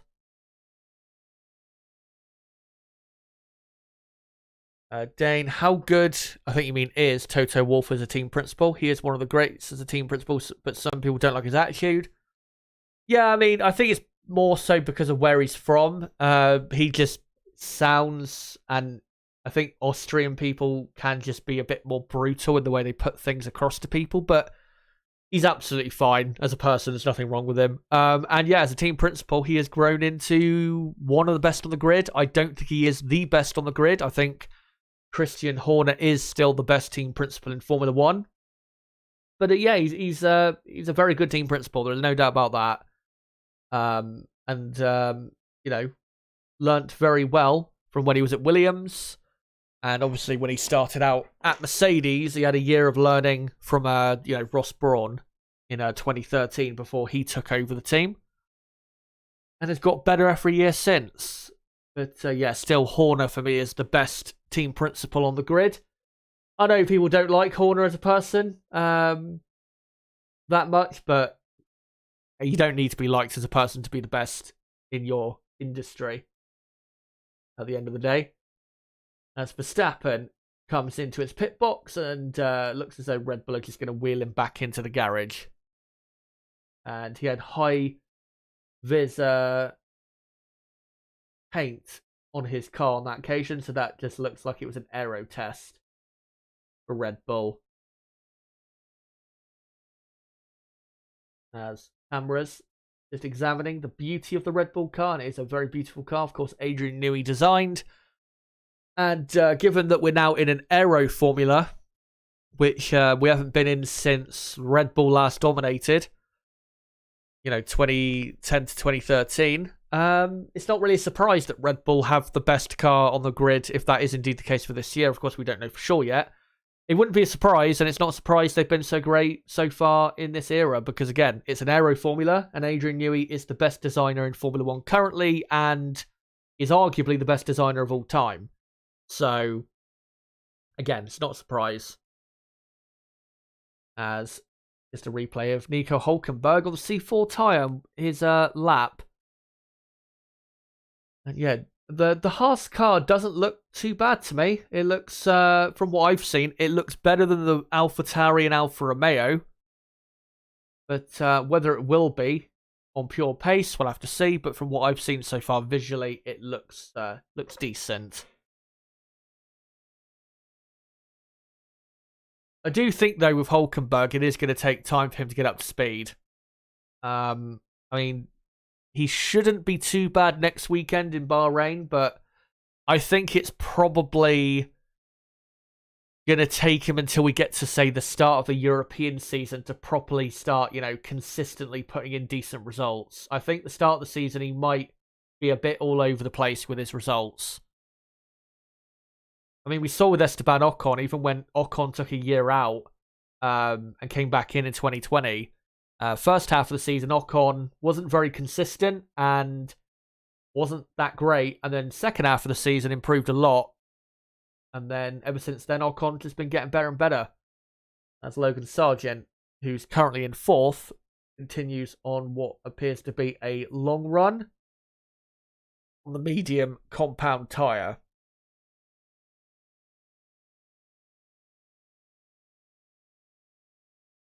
Akshat Pandey, I think that name is, asks in chat, can Ferrari win the championship this year? I mean, if they've got the best car on the grid, yeah, sure. But I don't think they will have the best car on the grid. And I think because they've got a new team principal for this year, I think it's going to be more of a, not a rebuild year necessarily this year, but I think,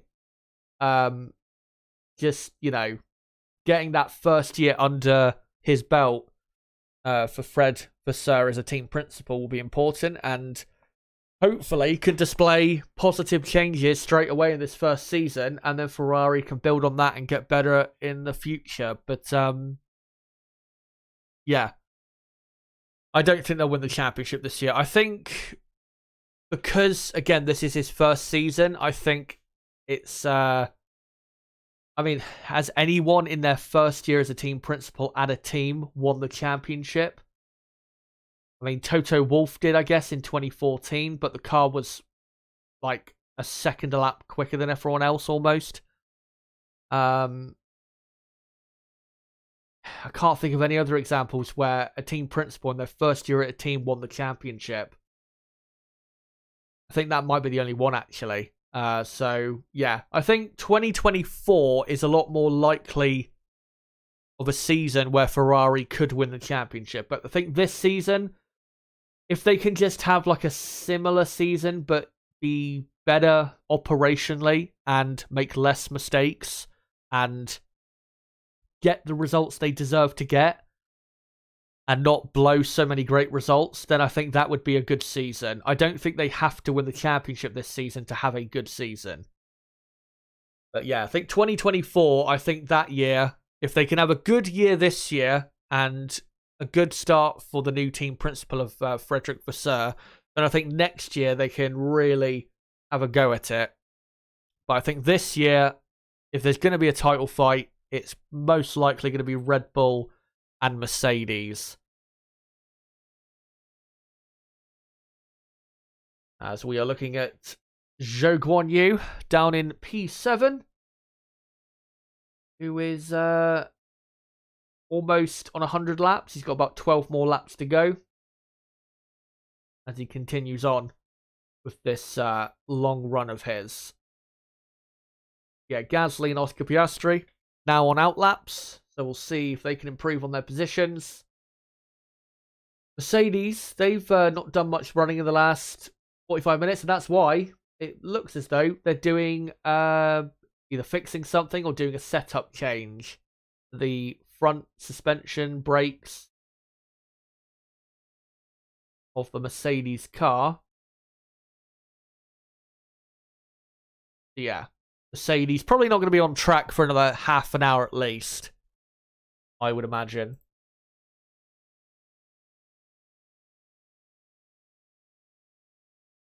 As Piastri has now started a flying lap on the C3 compound. Let's see what his first sector is like. It is a personal best. So this is going to be a personal best lap then.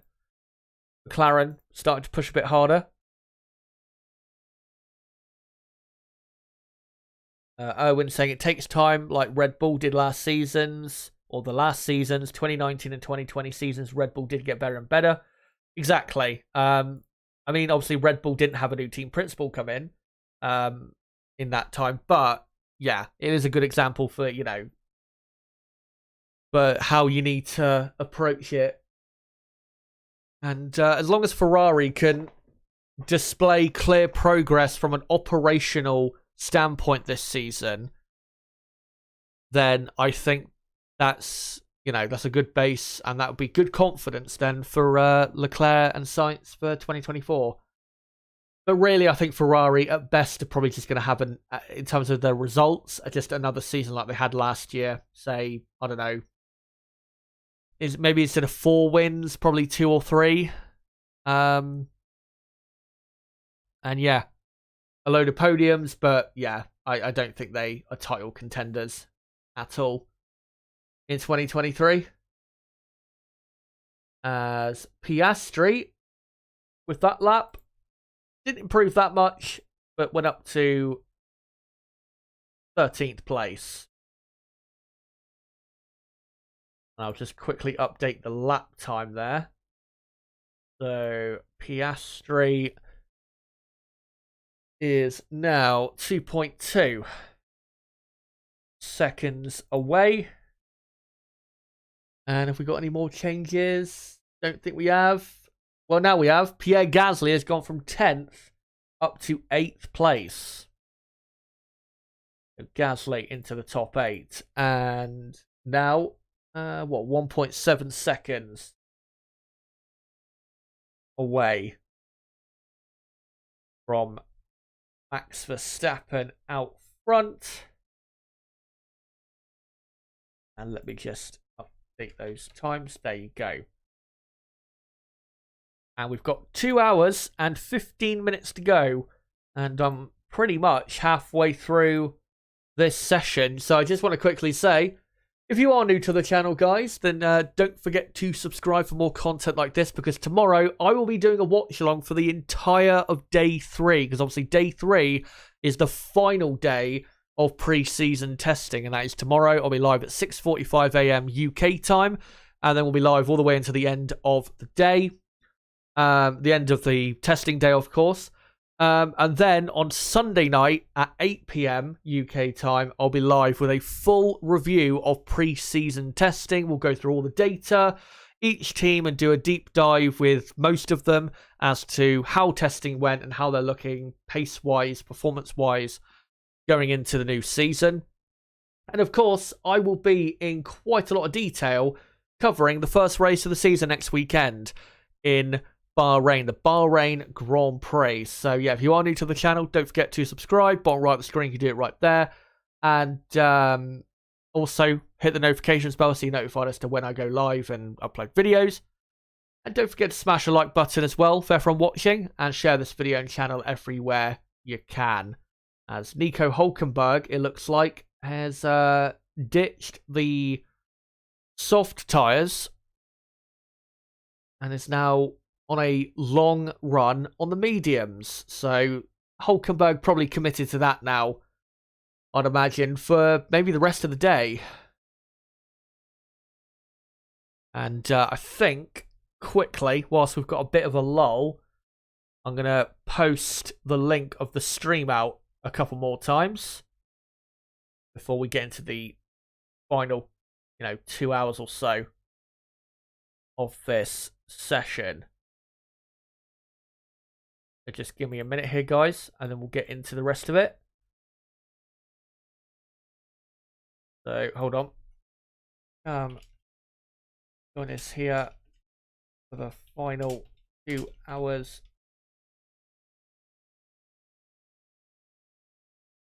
2023 pre-season testing.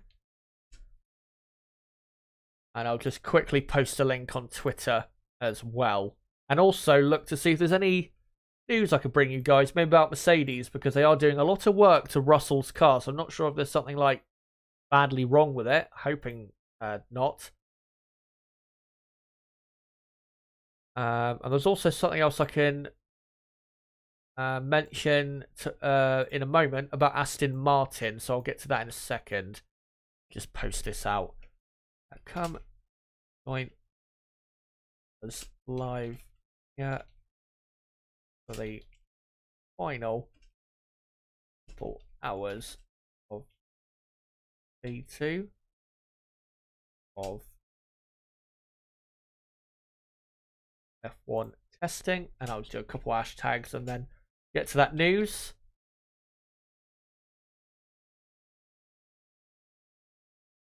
Right, there you go.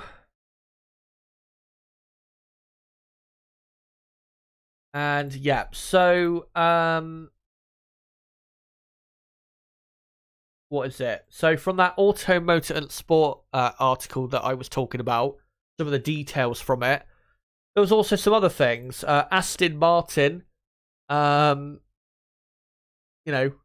obviously been one of the teams that have caught our eyes, so far in testing. And one engineer privately has said maybe they are even ahead of Mercedes at this early point of the season. I'd be very surprised if that is the case.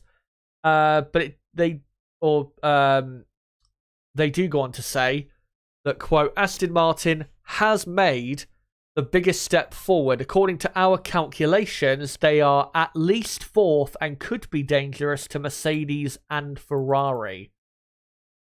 Wouldn't that be exciting? And also some other news. Where is it? is about Drugovich. Felipe Drugovich will be driving the Aston Martin in the morning session tomorrow, and then Alonso will take over in the afternoon. Of course, we don't know for sure yet if Lance Stroll will be driving in Bahrain next weekend, because he's not driving here because of an arm injury he suffered in Spain whilst training for the season. So, yeah, we will see what happens with that. Like I said yesterday, I would imagine if Stroll can't race, that Drugovich will take that seat rather than Van Dorn, because Drugovich has obviously done testing here with the team. As you can see on screen, he was just there in the Aston Martin.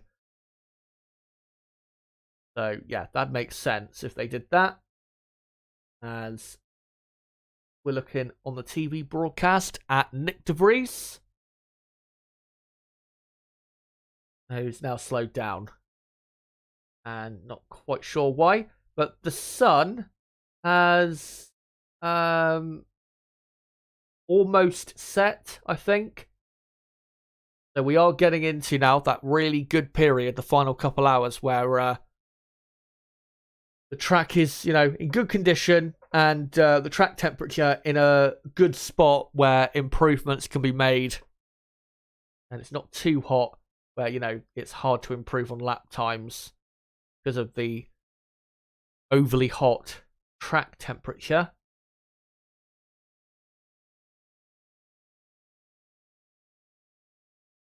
As who are we looking at now?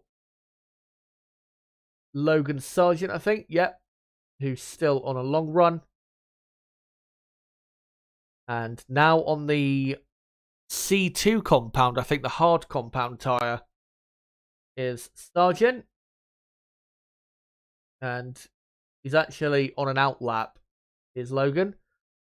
I don't think we can expect any more quick lap times from him, given that he did a lap for 32.5, which sees him in 4th place on the C5 compound earlier, so I don't think he's going to do any short field runs for the rest of the day.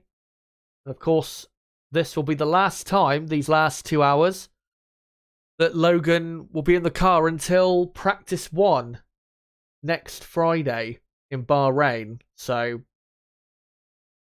hopefully he's nice and confident in the car and can develop that even more in these final couple hours. As, just continuing on, getting in the laps. Williams look to be very reliable. And the car doesn't look to be too bad, but it's definitely going to be, obviously, towards the rear of the field. Where exactly it will be, who knows? But, we'll see how they get on, of course. Sargent just continuing on. And we've got a few cars on track, but not a lot of action, really. We've got Hulkenberg, Sargent, Alonso, Zhou, and De Vries on track, but no new times being set, and I think they all are just doing longer runs at the minute. And Sargent, through the middle sector, 6.2 seconds off, so there's a lot of fuel on board that Williams, I hope, at least.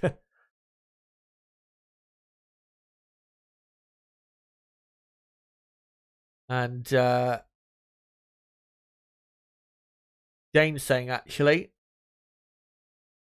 that Alonso has done 97 laps, which is impressive, considering, considering that, he hasn't done, it's not like he's done the most running today. And that's interesting. Sergio Perez looking into the Mercedes garage, and George Russell coming out to have a chat with him. What was I going to say? Yeah, considering what Alonso has done so far today. It's not like he's done the most laps today out of anyone. I don't think he has. Could be wrong with that. But also, when you consider yesterday, they didn't run on track for as long as, as long as they could have, because obviously Felipe Drugovich broke down in the morning with an electrical problem, and then Alonso's floor apparently was broken by the mechanics accidentally in a pit stop, a practice pit stop, if I can speak English. So yeah, a good day for Aston Martin on that front, and he continues to pound around, and he's pretty much now at 100 laps, and even Dane's saying he could go up to 200. Yeah, at this rate, I mean, he will run out of fuel, of course, but yeah.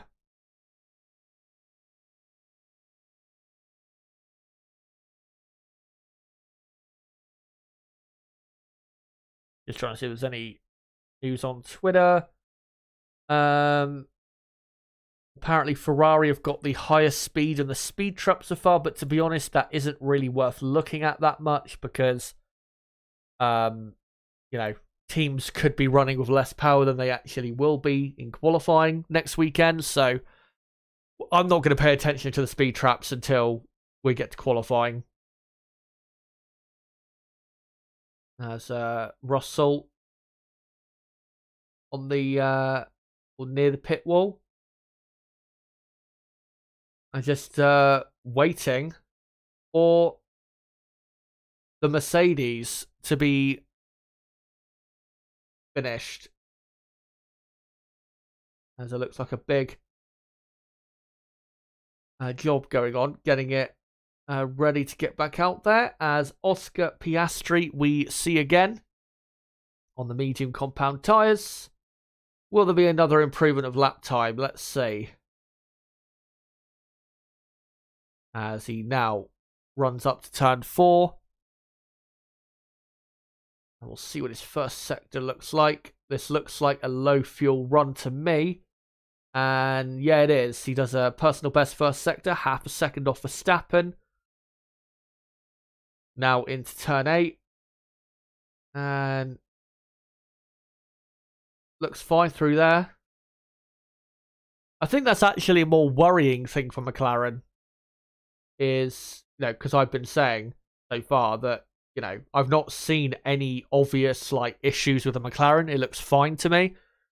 If they're, really slow at the first race, and really just this season they're, quite a bit slower than they were last year, and quite a bit slower than they want to be, and there's no visual issues with the McLaren, then that's really the worst thing you can have. Because at least if you clearly can see, watching the car, that it has understeer or oversteer, then you know what to fix. But if the car doesn't have, obvious understeer or oversteer issues and is still slow, then that is really a bad thing to have, because it just means the car is fundamentally slow. It's not a case of getting this part of the car working or this part of the car working.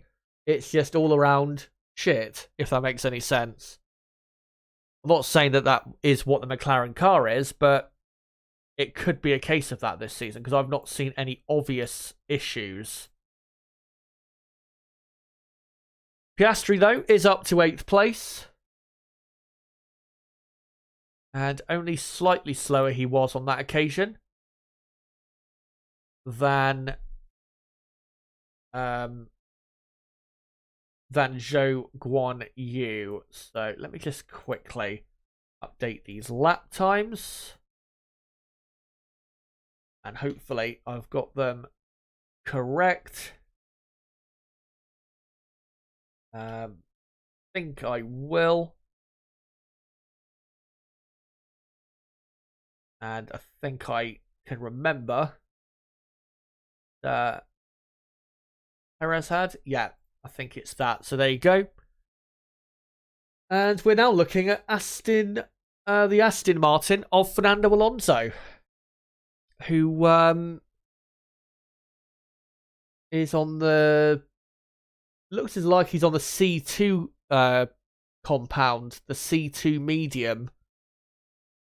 I think it's there's I think 2 sets of soft, 2 sets of mediums, 2 sets of hard. I think the hard is C0, C1, and then C2, C3 is medium, and then C4, C5 is soft. Just to clarify, so I think Alonso is on the C2, which is like the checkered yellow tyre. It's not got the full yellow stripe around it like the C3 proper medium tyre has. But Alonso looks fine. Car looks very smooth, balanced. And he continues on this long run of his. As at Red Bull, they put the boards up. And clearly, they are doing some big work for the Red Bull. I thought that wasn't allowed. I thought they had to leave it open. But maybe there's a part of the rules where you can do that if you're, changing something around. As Alonso completes another lap and is already surpassed, I think, 100 laps for the day. I'm sure in the next hour he'll probably come back in and go back out for another run, but this time probably a shorter run, and try and improve his lap times.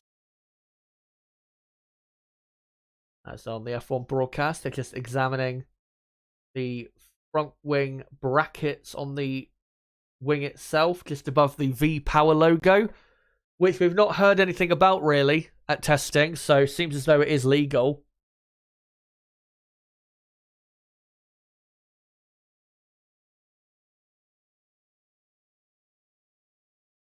And let's see if there's any news on Twitter. No news currently on Twitter.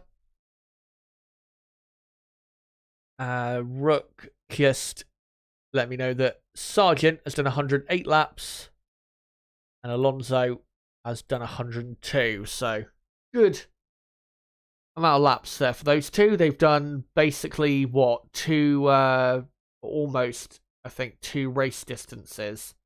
So yeah, reliability looking great today for those two. For those two teams, as Nico Hulkenberg comes back in the Haas. And parks it.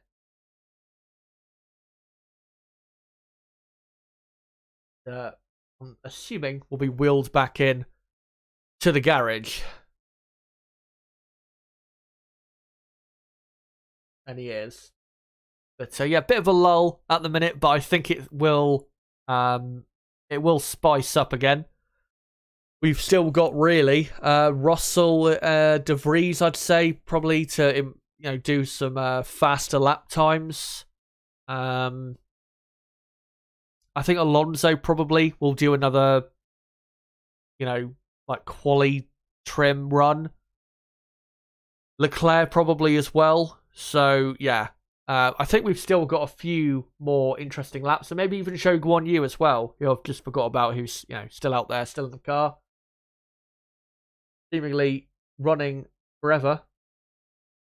Here's Zhou.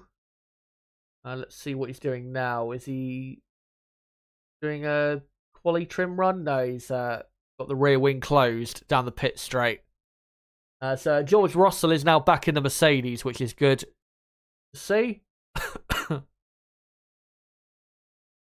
And yeah, Zhou just continues on. I think what I'll do, whilst we've got a little break here, is I'll just have a small break myself. Just have a drink and stretch my legs for a second. So I'll just mute myself for, I don't know, 10, 20 seconds. And then I'll be back with you guys in just a moment.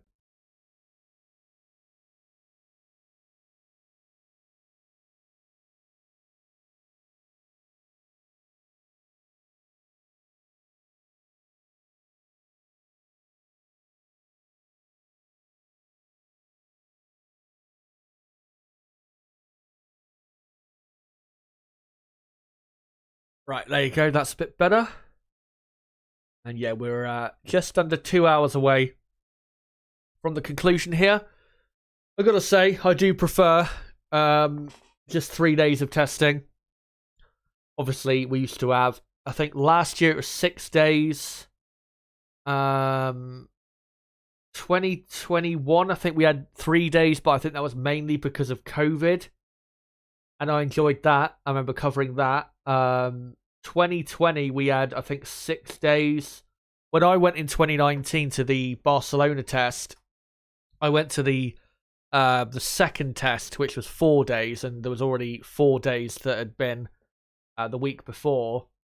And yeah, gradually getting smaller and smaller. I think 3 days is probably the lowest amount of testing days we'll ever have. I don't think we're going to get to the point where, you know, we have like 1 day of testing. I don't think that's going to happen. That would be properly mental. I mean, maybe you could cut it down to 2 days of testing, but extend the sessions, because obviously in Bahrain you can drive around the circuit at night time, so maybe you can extend the session an extra 3-4 hours and only have 2 days of testing, I guess. But I mean, then the testing days would be what, like 14 hours long, which would be pretty mental. And I'm not sure I'd be covering that if that did happen. But yeah, I think 3 days of testing is appropriate. The teams don't need...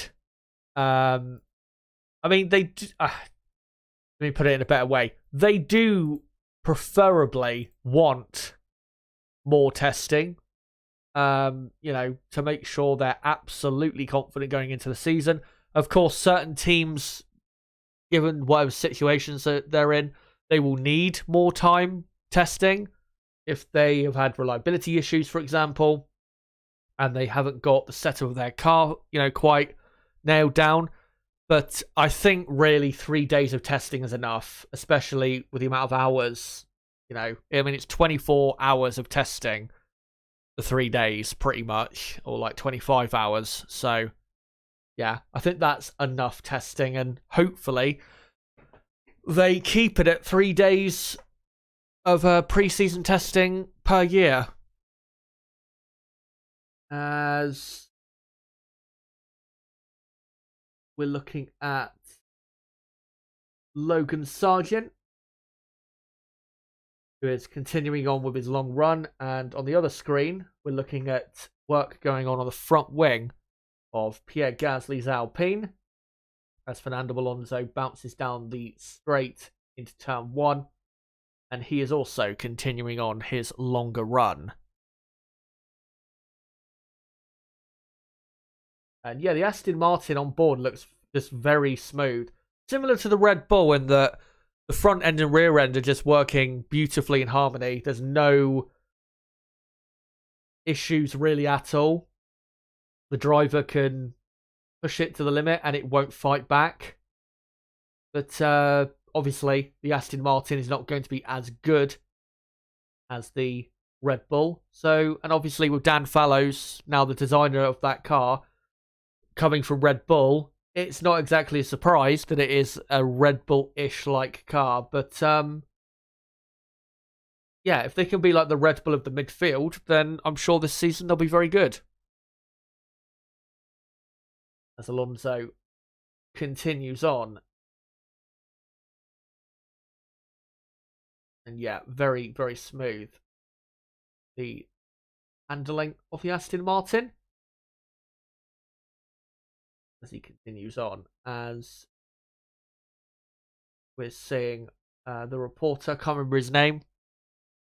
He works for the, I think, F1 company, or FOM, I guess you could say. Just doing a pit lane walk, basically. As Fernando Alonso now comes back in. And maybe that is now the end of that run for Fernando. Maybe we'll see some quick times from him soon. Don't know. No, George Russell is not on track, so still have to wait for him. Eric Salazar is asks, is Dan Fallows the real deal? I guess we'll find out this season. And, well, with his time at Aston Martin, I mean, if he can take Aston Martin to the point where they're like a proper front-running team, then I would say he is. And I know, obviously, there is a lot of financial backing Aston Martin, and the resources there have grown quite a lot since they were Racing Point. But, yeah, I think that would be a superb effort if he could do that for them. As we're looking at Zhou bouncing down into turn 1, but he is not doing any quick runs. And Alonso now back in. And there'll be a bit of a cool down period. Aston Martin is, I'm sure they'll just be quickly going through the data to have a look at, how good that run was and what the pace is looking like.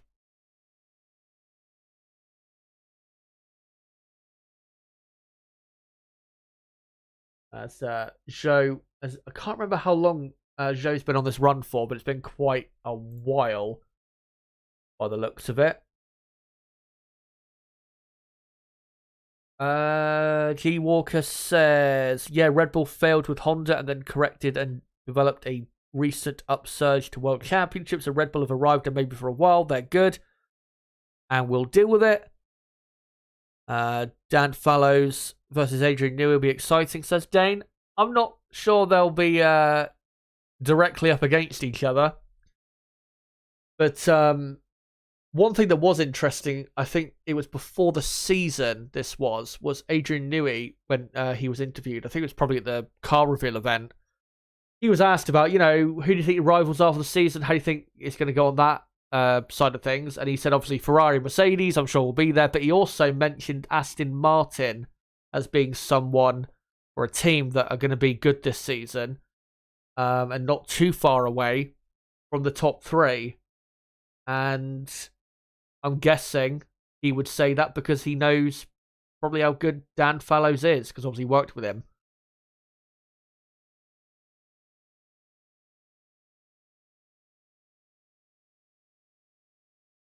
But yeah, not much action on the track right now. Hopefully gets more exciting when we, get later in the session.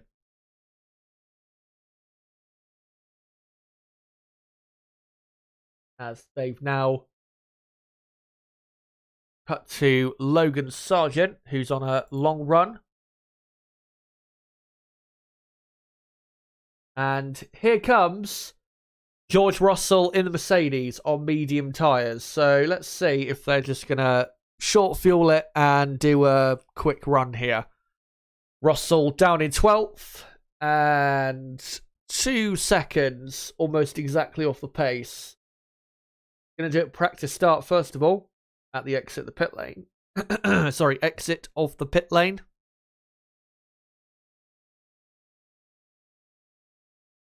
As the sheets are up in front of the... Are they in front of the AlphaTauri garage? No, that's actually in front of the other garage. But yeah, Russell on track now.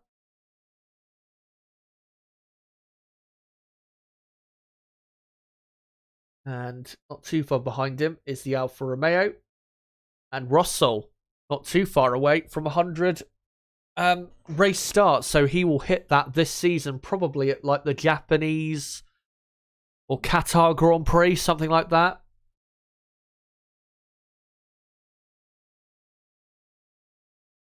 As Russell enters the middle sector of his outlap. And yes, Sargent, I think, has done 120 plus laps now. So really good reliability for Williams. I think they've done over 200 laps now in testing after, almost 2 full days. So that is really good for Williams. And, if you're a backmarker team like they are, if you can't be quick, at least be reliable, because you never know what could happen. in you know, those races where only like 11 cars finish. You never know what could happen. So it's a good thing to have. If you don't have the pace, of course. As Russell is coming up to the end of this outlap, warming his tyres up, so it looks as though he is warming up for a lap here. Let's hope it's competitive to a certain extent, with at least Sainz and his time and Hulkenberg's time and even maybe Max Verstappen's. And nope, he's coming back into the pits. All the hype has disappeared.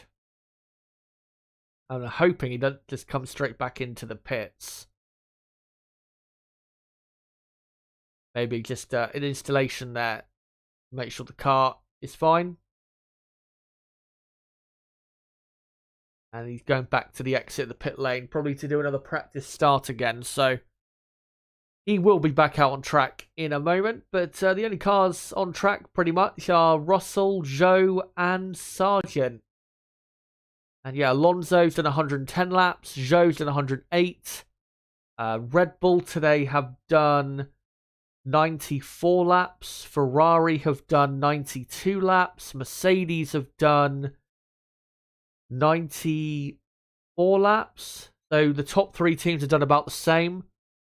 AlphaTauri have done 127 laps actually. They've done the most laps today, I think, AlphaTauri. McLaren have done 99 laps, is it? Yeah, 99 laps McLaren have done. So all of the teams have done a good amount of laps. They've all done at least 2 race distances, as Charles Leclerc's Ferrari there having to be pushed out of the garage, which is interesting, as he has also entered the fray on the medium tyres. But yeah, F1 reliability-wise looking good, and that is good to see, because what we don't want is like 2 or 3 teams who can just not finish a race. Formula 1 is at its most exciting when, you know, there's more cars in the race.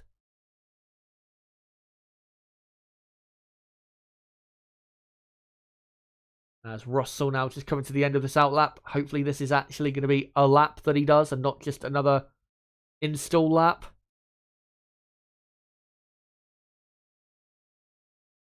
Of course, if Leclerc, if he's going for a new quicker lap, I'll let you know, whether he is actually going quicker on his lap or not. And let's see what Russell is doing. Russell is going round, but he does not open DRS, so it looks as though he's probably going to be doing a longer run here, which is sad to see. But it is important, of course, in these conditions to do, because the race will be held between 3 PM UK time and 5 PM UK time. So, and it's, 10 to 3 here in the UK now. So, yeah, it's good to get running in these type of conditions around this time of day. And Charles Leclerc, by the way, has re-entered the pits. Remember, of course, last season, Mercedes had at least the second best car in the races. You could argue at times, would not even argue, at times they did have the quickest car on race day. So, yeah, be interesting to see if they can keep that up in 2023. And if they're going to start the season a lot better than they started last season, then, yeah, you'd imagine that in the races, that they'll still be very, very quick. They just need to make sure in qualifying that they can be up, high enough up the grid. Because even if you've got great pace, if you're starting 5th and 6th, it's going to be very hard to win, races from there. At the end of the day, as Russell, starts a long run, and that lap 1:39.1, I think it was. 1:38.9 actually, that lap from Russell. did 290 Ks, done a pit straight, and yeah, gets that run going.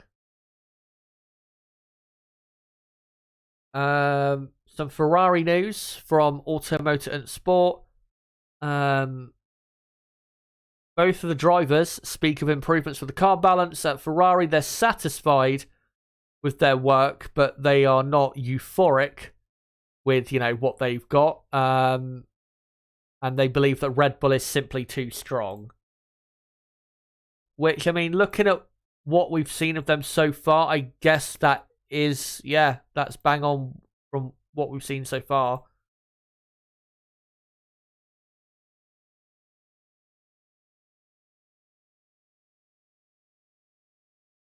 And is there anything else? No, nothing else at the moment. As the Ferrari of Charles Leclerc starts a lap, but looks to be also a long run that he is starting. Because, of course, he did not open DRS. So let's hope that in the next hour and 40 minutes, someone decides to improve their best time. As we've got Fernando Alonso back on the track, and he's now done 111 laps. As Leclerc there did a better first sector than Russell did on his first lap of his long run. Oh, there you go. Good news. Nick de Vries has done a personal best first and second sector. And now comes up to the final corner. And AlphaTauri looks fine through there. And to the line, de Vries goes 12th. So Nick de Vries up to P12 in the AlphaTauri. And I'll have a look quickly to see what the gap is between him and obviously Verstappen, so I can get that correct.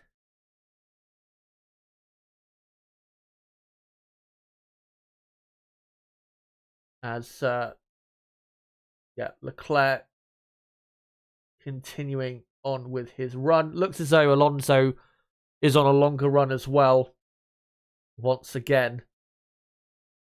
But de Vries now 1.9 seconds off the pace. So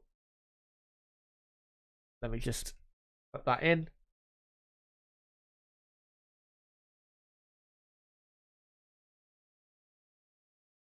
And get these correct quickly, and I think those are now correct.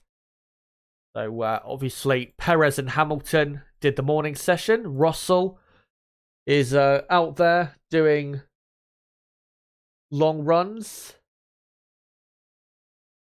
and is currently 2 seconds off the pace. Obviously lap times don't matter in testing. As Fernando Alonso on his long run is on the C1 compound, I believe. Yeah, he's on the C1 compound, which will be the hardest of the 3 tyres at the race next weekend. I think that's the case. I'll be honest, they need to stop adding so many different C this, C that, because it's getting confusing. And yeah, it's just so confusing. Obviously to testing. George Russell has broken down. Exit of turn 10, red flag flies. The timer keeps ticking, remember. Because it is just testing, just like a practice session. Timer keeps running. And Russell has broken down on the exit of turn 10. Disappointing day for Mercedes. First reliability issue. Obviously, the other reliability issue out of all the other teams we saw was Aston Martin. And obviously they are Mercedes powered. They had electrical issues. Not saying it's a Mercedes issue necessarily, but you know what I mean. Yeah, Russell out of the car, puts the steering wheel on, and that's his day done. And I don't imagine he'll be out on track again. Unless it's a simple precautionary thing. But yeah, not a great day for Mercedes. Obviously, Hamilton having some grip issues in the morning. Russell is not done. He's only done 26 laps this afternoon, which is not horrible, but not really enough, is it? And then, you know, it's had that. So, yeah, it's not been a great day for Mercedes-Benz. And Toto Wolff looks not angry, but just disappointed. And knows that the day is over, pretty much, for them. That is a replay. So Russell runs wide at turn 4, and then something happened. Something on his display came up in red. So there was already an issue. Don't think it's anything to do with the gearbox. Because I thought I saw him changing gear. Let's see if he does change gear at all. But he's not, so maybe it is gearbox. And then as he drops down the hill, it goes red on the steering wheel again and it says anti-stall. So yeah, some sort of issue causing the car to anti-stall. I'm sure we'll find out soon what that issue is, but that is Mercedes' day over, you would imagine, unless it's just a simple fix. And yeah, not a great day for Mercedes after yesterday, which was a really positive day, I have to say.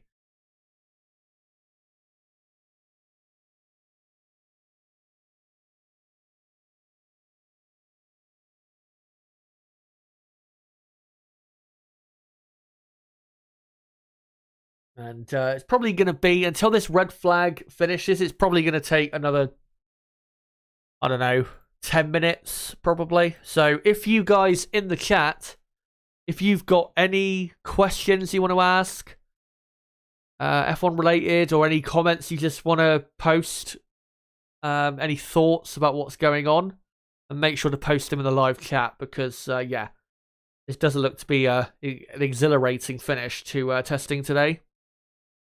So yeah, make sure to post something on the chat, because yeah, not much has really gone on, has it, in this afternoon session? Obviously, it will be better tomorrow, because tomorrow will be the last chance for them to get running in before the proper Grand Prix weekend, but I expected a bit more in this afternoon session, to be honest. Let's see a replay of Russell. So, starts his lap. Obviously, was starting a long run. And then what comes up on the dashboard? Some sort of text. I can't see what it was. But yeah, I have no idea what the text said. But something in red came up. And that caused him to slow down and eventually grind to a halt.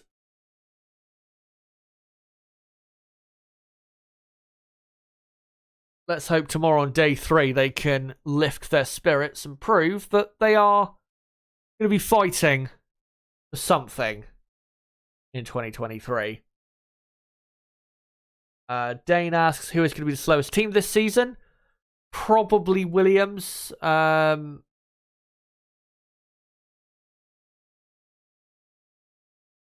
Right, so apparently on his dash, on Russell's dash, it said hydraulic failure. That's what it said. So that's what it is. A hydraulic issue. And obviously hydraulics controls, steering, throttle, and a lot of very important stuff. So, yeah, that's definitely day over for Russell. But yeah, the slowest team this season, I think you'd have to say Williams is most likely going to be that team. That's who I predicted to finish last in the championship coming into the season in my early predictions. Yeah, it'd have to be Williams. And the best team this season, look, at the minute, it does look like Red Bull have the best car, but who wins the championship is a different question because, you know, we don't know how quick Red Bull will be compared to the others. If at the start of this season Red Bull are miles quicker, then yeah, they're probably going to win the championship by a mile. But we won't know what the gap really is until next weekend. And, I mean, tomorrow will give us a good indication as to what the gap is. Roundabout, but yeah, officially knowing, obviously, we'll have to wait till next weekend. As the mechanics waiting for the well, they're now going out to where the car is and being given a lift to go get the car and to put a sheet over it to protect it from view. Yeah, another 10 minutes, I reckon, at least, until the red flag comes in and we can get some running on the track. Yeah, keep pumping your questions in if you've got any. And if there's any news on Twitter or anything, I'll let you guys know. Frank Triggs, good to see you, says Stroll's accident and not getting any running will be a convenient excuse for being way behind Alonso. Yeah, I mean, we don't know the elements of Stroll's accident. I mean, maybe, you know, it was just a genuine, you know, he wasn't at fault accident. It was just a simple fall that everyone has on a bike. Who knows what actually happened? Yeah, I mean, it can be used for sure as an excuse, as a legitimate excuse. I mean, it was a legitimate excuse for Mark Webber in 2009 when he broke his leg cycling, because at the start of that 2009 season, he wasn't that great, was Webber. And then once he got more confident again, physically and mentally, he started really pumping in some great results. See if there's anything on Twitter. Who was the worst F1 driver in 2013-14? Probably Max Chilton, I'd say. I know he had that record of finishing, what was it, like 23 races or something in a row? But yeah, he was pretty bad for F1, for the F1 level. Was he a decent IndyCar driver? I can't remember, to be honest. I don't pay enough attention to IndyCar, but yeah.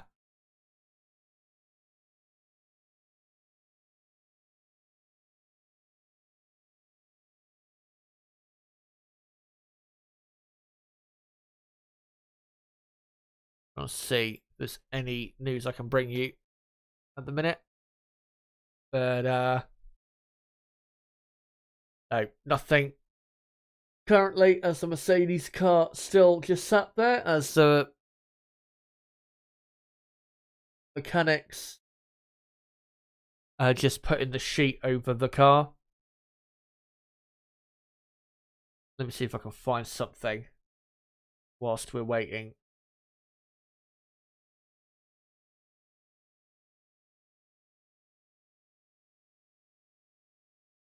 And no, can't find anything. It's just one of those days, unfortunately. Frank Triggs asks, have McLaren gone backwards this season? By the looks of it, probably. That's not necessarily because they've made a worse car. I think Aston Martin's improvement means they are probably naturally going to be worse this season because they've got another really strong competitor in the fight for fourth in the championship. But yeah, it's what do you call it? It's not looking good for McLaren. I mean, you've heard the comments from if you've obviously been paying attention to the stream, or you've been in the stream for enough time. I read out a quote from Zach Brown earlier saying McLaren have missed on their, or failed on their 2023 development targets. And Andrea Stella was already talking about areas of the car that they need to improve and upgrades for the season that they're going to be bringing to Baku, and maybe they can bring earlier. And it was very much a statement of managing expectations from Andrea Stella, who of course is the team principal of McLaren now.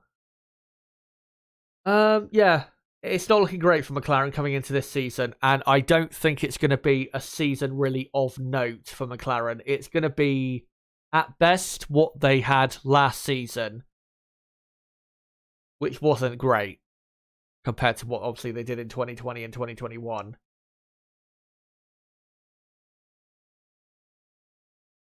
As Mercedes car still on the track and has not been taken away yet, as they haven't got it prepared as of yet.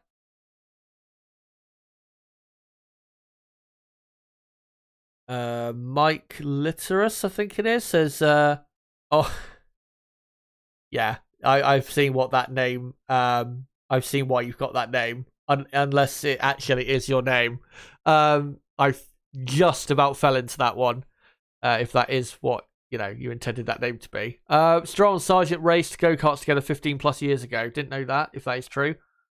Dane asks, who was the worst driver in 2018? Probably Brendan Hartley. Maybe Sirotkin, but I'd probably say Brendan Hartley, given that the Toro Rosso that year had a lot more potential than the Williams had. And, yeah.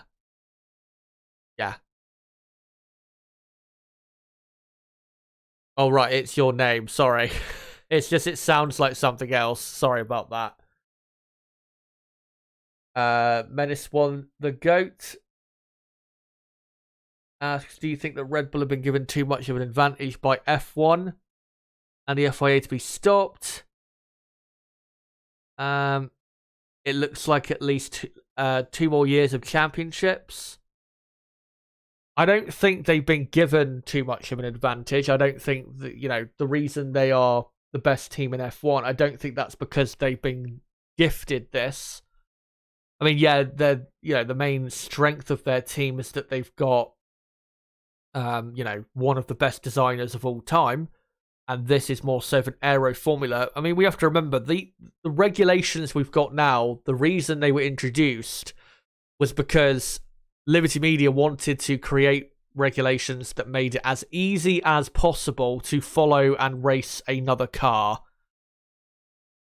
And because of the massive aerodynamic changes that we saw and we had to see to make that happen, it's favored Red Bull. So, what do you call it? So yeah, it's I don't think they've been favored with that.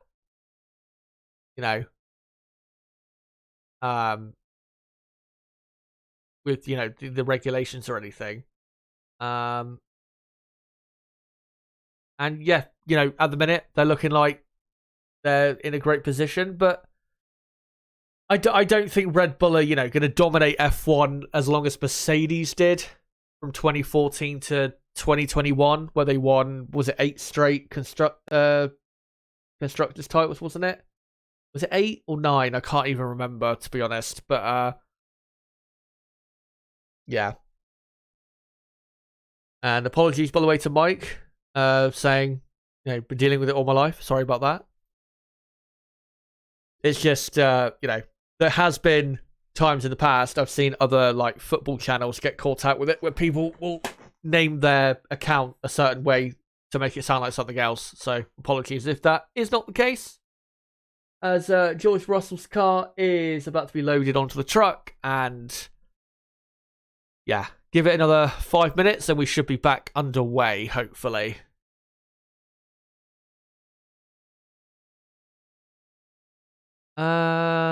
Pietro and Enzo, Mike says as well, also raced with them in South Florida. Yeah, I don't know why. I think it's probably because Stroll has been in F1 so long. He seems a lot older than he actually is. I think people forget that Lance Stroll is, I think he's younger than me. I'm 25. Let's see how old he is.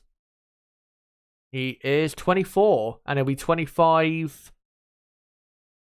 Mexican Grand Prix weekend, race weekend, I'm pretty sure, because his birthday is 29th of October, so yeah. He's almost a year younger than me.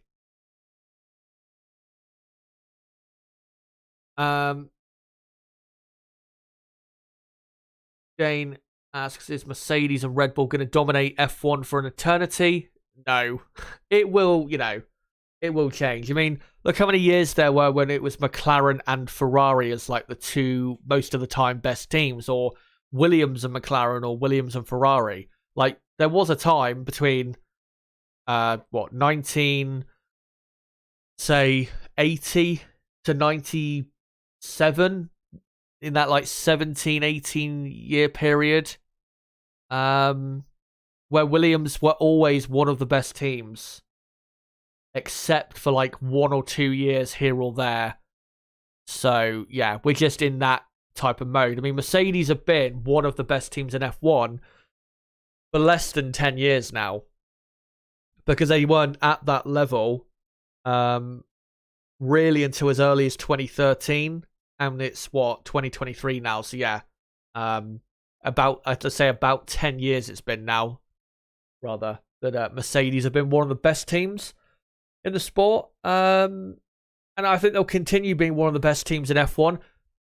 Thankfully, though, with the new regulations regarding, the lower down in the championship you finish, the more testing you get in the wind tunnel to help the lower and slower teams develop their cars more so than the top teams to close the gap and make the field closer.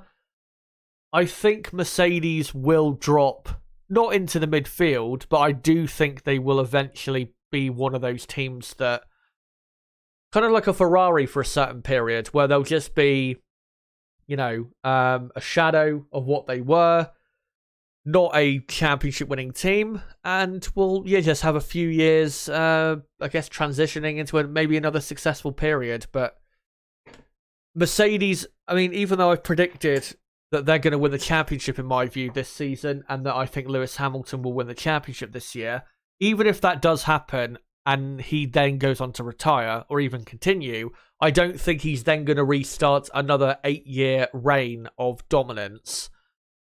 I think if Hamilton and Mercedes, or Russell and Mercedes, win titles, it's going to be like once every 3 years, maybe, rather than literally years in a row of dominance. I don't think that's going to happen anymore for the Mercedes team.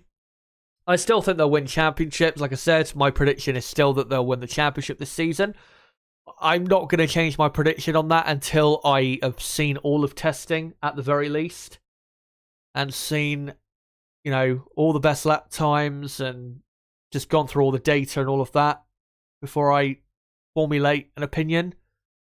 But, yeah, I don't think Mercedes are going to be a dominant force in F1 for quite a while.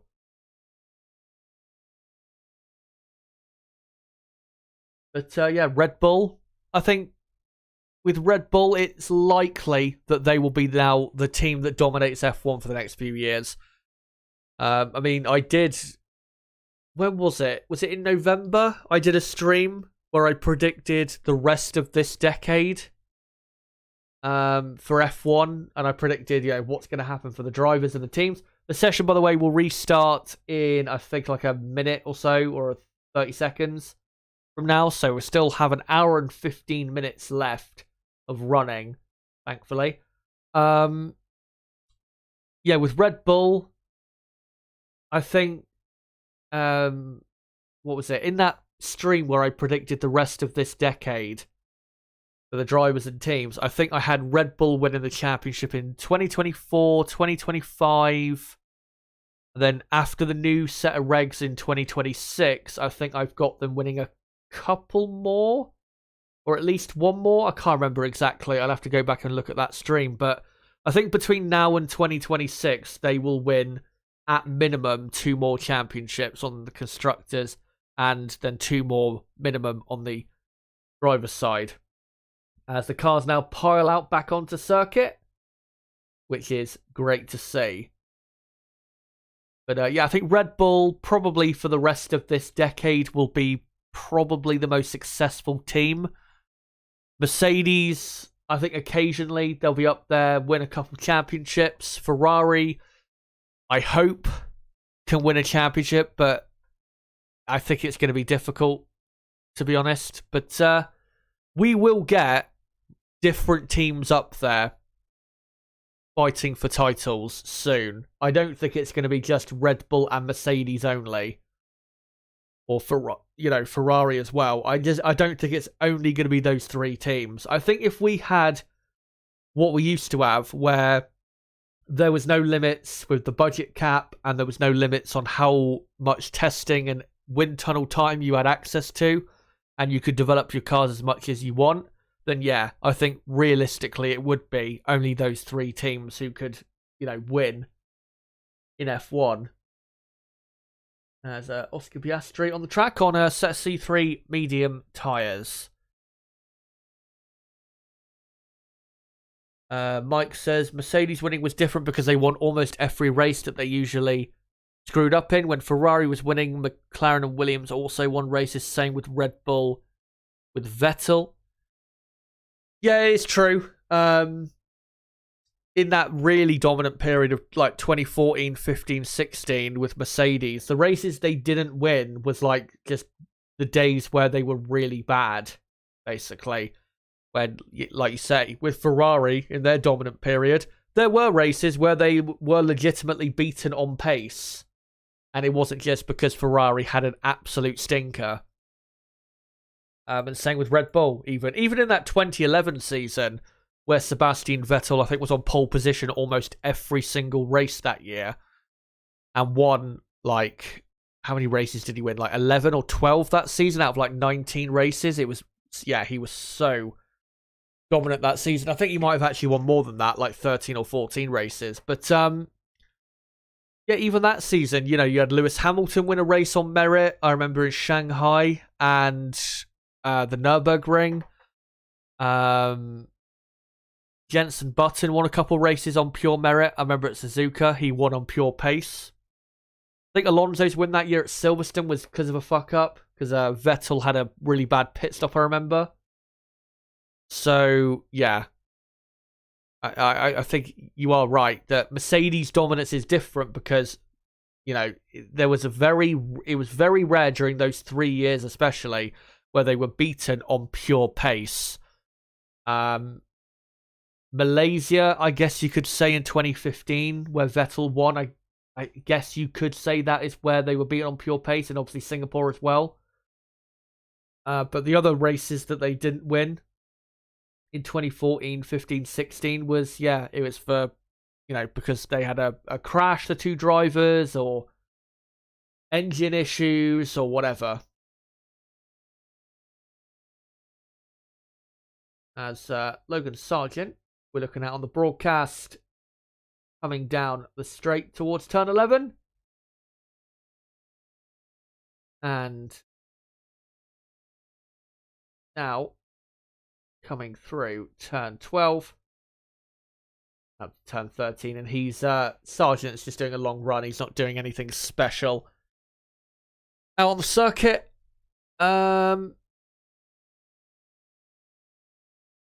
Menace says, well, in 2021, Mercedes had to cut a part of their floor out that advantaged Red Bull. Then Red Bull were advantaged going over the cost cap with no real penalty. I mean, it's true that Red Bull, they were helped by that. I don't think they necessarily tried to help Red Bull, Liberty Media. I think they were trying to help everyone and just help the field be closer for 2021. Because, of course, 2021, we weren't supposed to have another year of those type of cars. these cars were supposed to debut in 2021, but because of the COVID outbreak, it was pushed back a year. But yeah, 2022, yeah, I can understand why people think they weren't given enough of a penalty, but when you look at what they actually went over on, it wasn't anything like sporting, really. It was, some of it was just really ridiculous stuff. And yeah, they did factually go over, and they should be punished to a certain extent for it, but I don't think they should have been losing the championship or anything over it. As on board with Oscar Piastri, looks as though he's on a long run as well. As a McLaren flies through the middle sector. Eric says, I think both of the top two teams are newer as the best teams. The only team that was really good that is still arguably good is Ferrari. I think it was Ferrari versus McLaren as the top teams in the early 2000s. Late 90s, early 2000s. I guess late-ish 2000s as well, because obviously you had 2007 and 2008. And yeah, Red Bull and Mercedes, they are new to that area of being top teams. It's not like Ferrari where, once every decade, or not even once every decade, but, every so often, or every few years, once Ferrari have like a down year where they're really poor, they then bounce back and have a few years where they're a front-running team. And that's always been the case, really, since they started in Formula One. McLaren, pretty much the same since, like, the early 70s, up until, say, 2015? Or not 2015, like 2013. And yeah, Red Bull and Mercedes, the same will happen to them at some point. They will drop off. Red Bull, they're not going to have Adrian Newey, sadly, forever. They're not going to have Christian Horner forever. They're not going to have Max Verstappen forever. And there is an issue, certainly at the minute, where if Verstappen decided to retire, who would Red Bull be able to hire? Well, nobody from the driver academy is anywhere close to what Max Verstappen is. So they would have to go after like a Leclerc or a Norris. And, let's say Max retires in 15 years' time. Then the only way, or the driver they would replace him with, would have to be someone who is at a great level.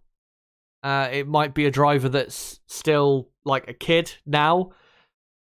Maybe it's going to be a driver that's currently on the grid. Who knows? But it's it's like that saying, innit? All good things come to an end, and it will, as it does with all teams, come to an end. And I remember even saying a few years ago on this channel that there will come a day when Mercedes stop winning championships, and we are finally at that point. And if Mercedes don't win a title this year and Red Bull really just do dominate this era, Mercedes might not win a championship for a few years. It is possible. As Fernando Alonso has done a personal best first sector. And he's on the same compound that Verstappen did his best time on. Alonso, 0.7 of a second down after the first two sectors. Car looks pretty good through turn 13, I've got to say. Very nicely balanced on the front and rear end. And now into the final corner. A corner that's easy to get wrong. Alonso, very experienced, gets it perfectly right. And to the line he comes. And Alonso goes second, just ahead of Nico Hülkenberg. So Alonso up to second. And yes, 0.7 off. If they're only that far off at the first Grand Prix, then Aston Martin will be very happy, because then Alonso would probably be in the top 5 of the grid for next weekend's race. But let's not get too over excited. Yeah, he is 0.7 off. And then you've got Hülkenberg and Sainz 0.8 off.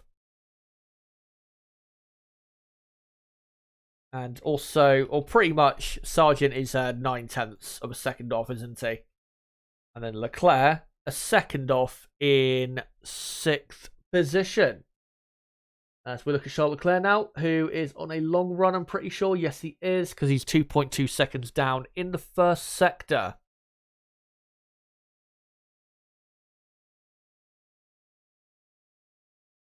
Continues on with his run. Also, Nick de Vries, I've just seen, has improved and is up to 7th place. Let me just give that an update. De Vries up to P7 and has come back into the pit, so he must have just done that lap. And he is now... well, I'll update you guys in a second how far off he is, because we can't quite see right now. But pretty close around De Vries, Zhou, Piastri, Gasly. Separated by not much at all.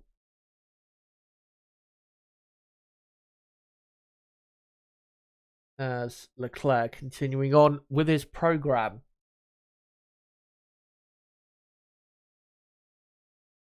And yeah, I'll let you guys know in a moment how far off De Vries is compared to Verstappen. And I'll continue to read out your very good, comments and questions. Keep them coming. So we've still got another hour to go yet. As De Vries is on track now on a set of C5s, I think that is. Is it C5 tyres? I think it is. Or it might be C4s, I'm not quite sure. Yeah, he is now P7. I'll just check on the F1 website quickly to see what the gap is. And De Vries is... 1.5 seconds off and just ahead of Zhou Guanyu. Yeah, so 1.495 seconds behind. As De Vries starts a new lap on that, I think C5 compound. Let's see what De Vries can do. Hopefully go quite a bit faster.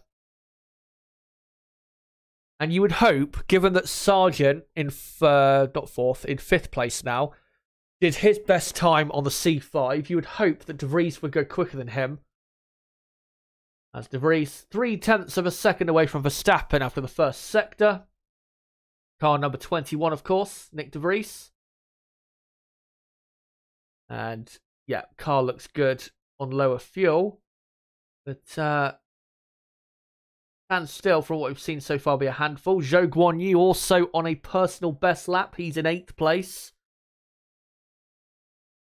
As De Vries now into turn 11. And looks fine, the car through there. And middle sector, he's just over half a second behind. So he's probably going to go in the top 5 with this lap, is De Vries. Zhou has had a poor middle sector. He's now 1.3 seconds down. He's probably not going to improve, Zhou, on his personal best. And De Vries now exits final corner to the line and goes second. So it is a Dutch first and second. That's got to be the first time in F1 history we've had in a session 2 Dutchmen first and second in a session. And I'll just quickly confirm what the gap is with Nick De Vries. It's 0.753 of a second. So just ahead of Alonso by like a couple hundredths of a second. And Alonso back in the pits. And right, so that time was done on the C4 compound by De Vries. So, yeah, at least compared to Sargent and the Williams, that's a good sign that they're not as bad as Williams are. I'll just quickly do the other times of Hulkenberg, Sainz, Sargent, and Leclerc.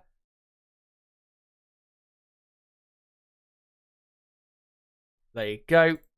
And we've got 1 full hour to go as Max Verstappen is on track. We haven't seen much of him lately. He's out on track on the medium compound tyre. Don't know if he's going to be doing another flying lap. Nope, doesn't look as though he is. It looks as though he's doing a race run because he's not got the DRS open. As Max. Yeah, top 5 Verstappen, De Vries, Alonso, Hulkenberg, Sainz, and your top 10 with 1 hour to go on the penultimate day of pre-season testing is Verstappen, De Vries, Alonso, Hulkenberg, Sainz, Sargent, Leclerc, Zhou, Piastri, and Gasly. That is your top 10. No Mercedes in the top 10.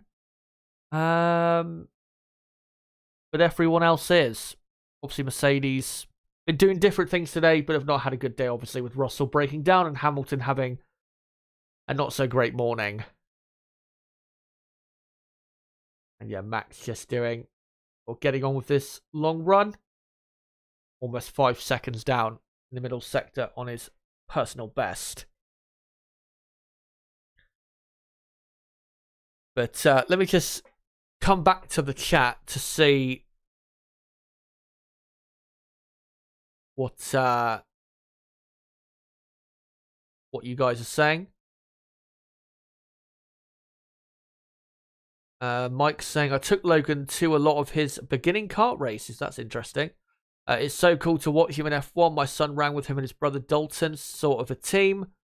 There's so many Red Bull Junior drivers, and there will be for a long time, I would think. That's good to hear. That is your story there.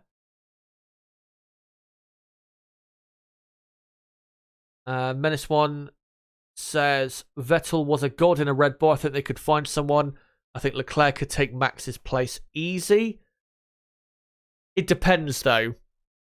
I mean, if Red Bull, let's say Max retired at the end of last season, if Red Bull had like easily the best car, then yeah, Leclerc or Norris, yeah, they could easily take his place and probably come up with the same success.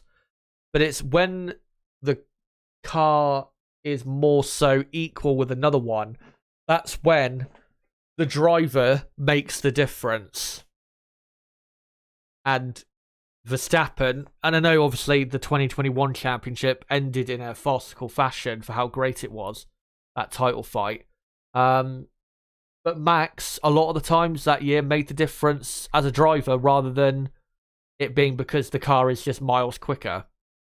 I mean, same with Hamilton that year. Hamilton made the difference as a driver rather than the car being simply faster. So, you know, that's what really separates the top drivers.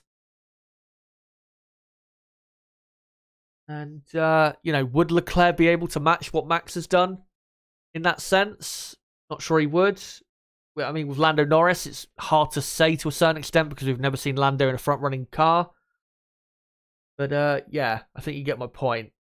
As Nick De Vries is on another outlap. As Pierre Gasly is on a lap. Not sure if he's actually pushing, though, as he's not improved his first sector.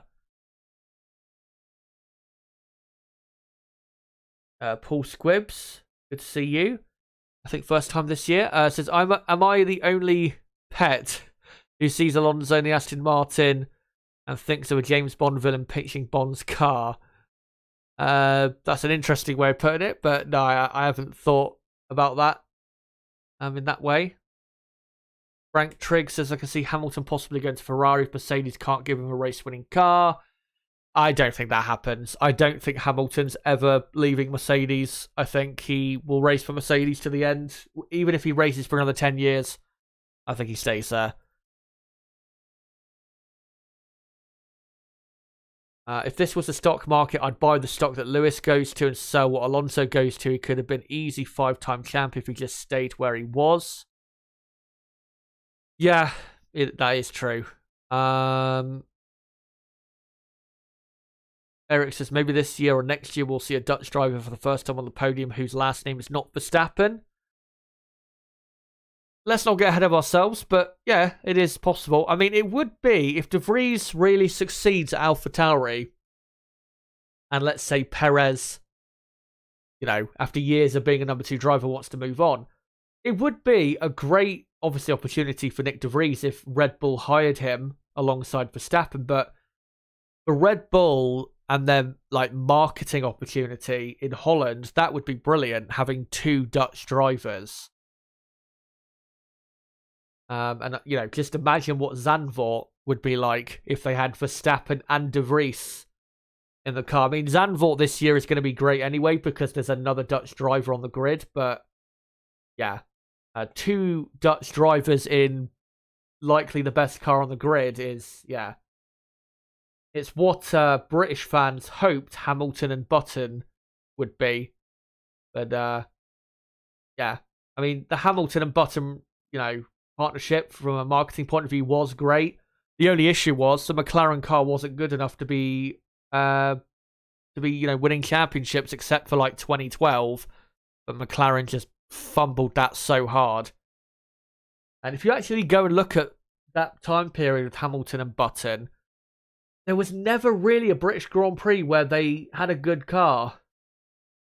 So they never really had the chance as a all-British lineup in a top team to really win. The best race they had as teammates was 2010 when they were 2nd and 4th. But yeah, they never really got it together, McLaren, during that period.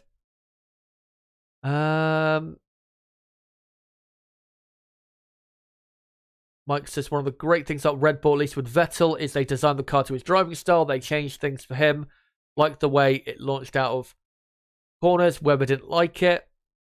Yeah, well, Vettel was the better driver, obviously, especially in qualifying, was Sebastian. And yeah, the car was... I don't think the car was necessarily designed to his liking. I just think it was a case of a couple things. One, that his driving style happening to... Oh, hold on. I think the stream disconnected briefly there for just a second. Hopefully you guys are still with me. I think you are. I think it just disconnected for a second or two. Yeah.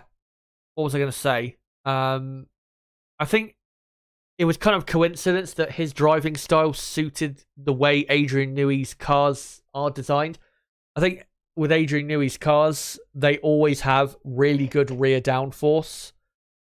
I think that was the case, especially with his McLarens that he designed from 98 all the way to 2005-06 time.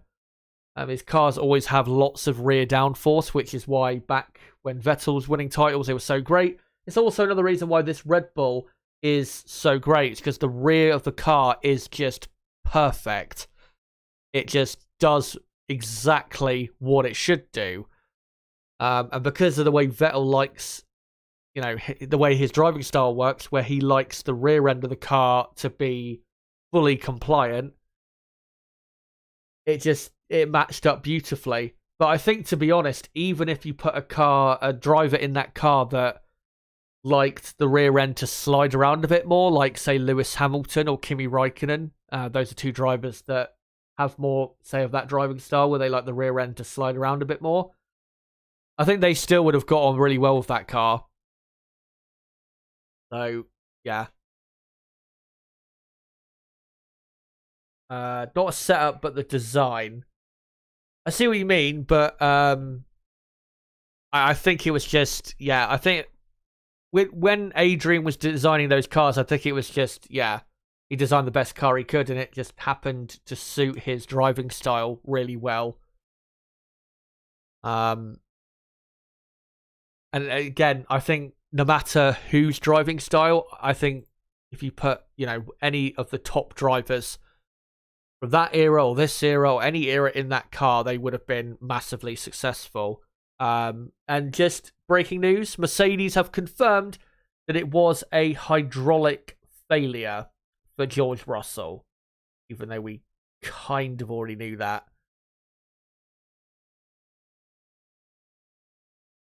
Back then they said it was set up for his particular style. I haven't seen that before. Maybe I need to go back and look. I mean, I could be wrong. I mean, maybe they did set it up for his particular style, but I just always thought it was just, Adrian designing the best car he could and Sebastian just, happening to match with it very well. What happened to Hamilton in the morning testing? He had some issues with the rear end of the car.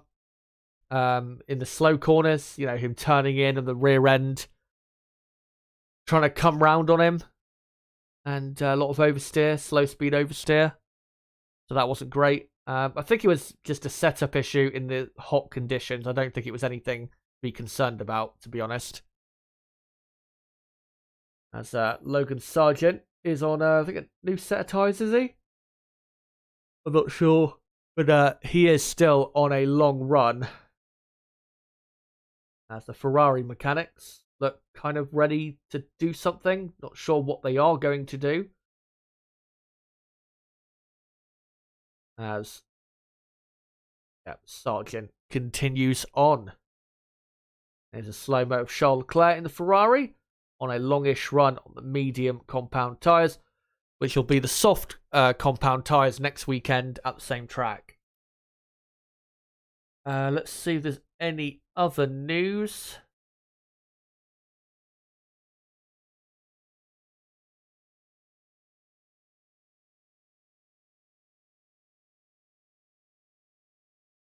No, can't see anything really at the minute. Just confirmation of other news. Really, nothing new I can bring you. As Leclerc continues on with his long run.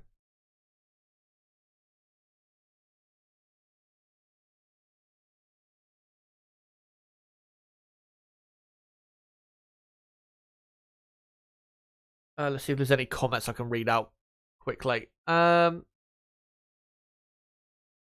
Nui, there's Frank Triggs. Nui, one of the only designers in F1 who designed ground effect cars before. Yeah, that's a big helping for him. Compared to the other designers. And to be honest, even if he had not designed ground effect cars before, I think he still, because of just how great of a designer he is, I think he still would have got on really well with these cars. Mike says, I remember something on Speed TV where they talked about it. Probably his second year at Red Bull. Might be out there still. Okay. Dane, how did Button finish second in the championship? Well, it's hard to really say. I mean, he was the second best driver, I'd probably say, that season. The reasons is because Lewis Hamilton, his teammate, had a poor season. Alonso was hamstrung by a shit Ferrari. Mark Webber wasn't very good. And Jenson Button probably was, I'd say 2011 was probably the peak of his career in terms of his own driving. Obviously, 2009 is when he won the championship, but I think 2011 was probably the best season of his career in terms of when he was at his best. And plenty of people, thankfully, were at their best during that era, early 2010s, which is what made that era so exciting. As Logan Sargent locked his inside front into turn 10, but he didn't actually miss the apex, but he did have a slight bit of oversteer on the exit, as he is on the Pirelli test tyre, I think. Or is it it's actually the C2 medium, the yellow medium, but without the full stripe, if that makes any sense. thankfully, once we get racing, it'll just be the normal soft, medium, hard. But yeah, we've got, what, 45 minutes left? Hopefully, we get, the more lap times, the more improvements. We actually have Fernando Alonso is up to second. Not seen Alonso's lap at all, but Alonso is up to second position. And also, Zhou has gone up ahead of Leclerc. So let me just, for a moment, get that all sorted in terms of what the gaps are. So Alonso is just half a second off now. And De Vries also has improved to just half a second off.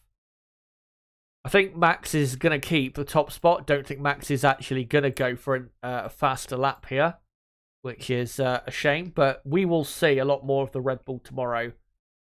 Obviously tomorrow, Perez will be in the car for the whole day. So Max has only got 45 minutes left in the car until practice 1 in Bahrain next weekend.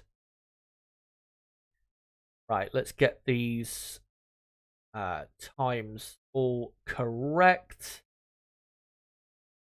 And Zhou in 7th is now 9/10 of a second off the pace.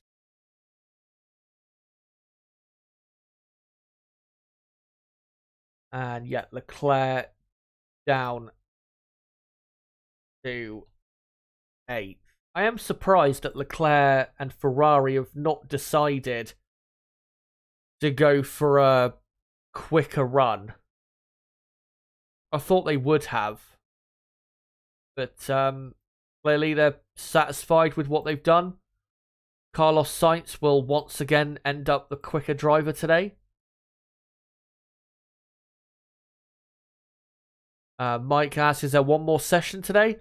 No, this is the afternoon session. So tomorrow will be the last day of testing, and we'll obviously have the morning session, then the afternoon session. But yeah, another 43.5 minutes, and day 2 will be over. And again, reminder, I will be live for the entire of day 3. I'll be live at 6:45 in the morning, AM UK time, to cover the morning session. And then, obviously, I'll be live still in the hours break in between.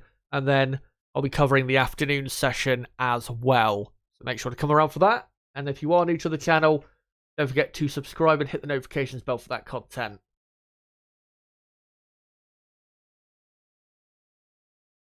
As we're looking at Oscar Piastri briefly, and now we're looking at Zhou Guanyu, who is on soft tyres. Looks like C4 tyres, I think.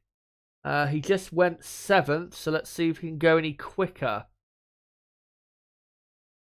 Not been that impressed, really, by the Alfa Romeo.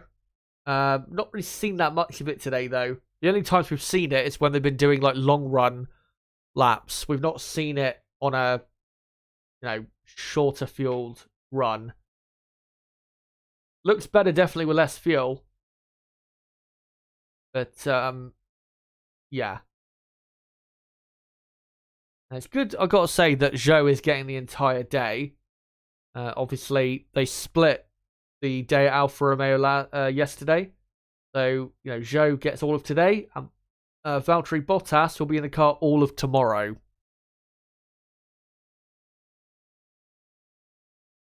As Zhou, only half a second off after the first 2 sectors. So Zhou probably going to go up to 4th place if he keeps this up.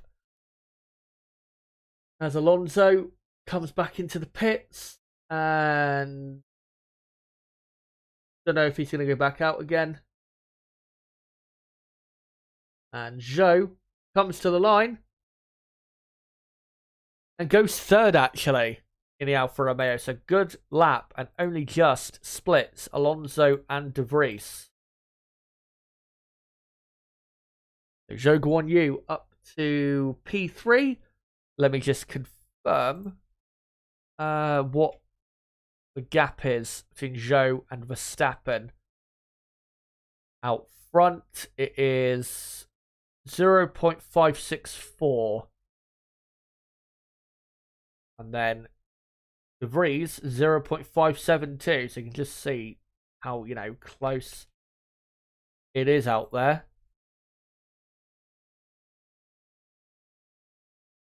And there you go. So the top 8 covered by a second. As Alonso, wheels back into the garage. Will we see him again today? Maybe for another short run. Looks as though they're filling it back up with fuel, so I'm guessing that we will see him again.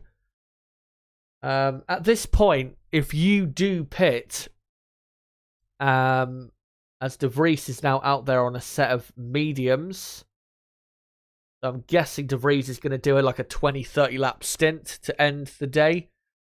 What was I going to say? Yeah, if you pit now and you come into the garage for more fuel than that, you're probably at this point going to be, doing a short fill or shorter fill and going for a quick lap.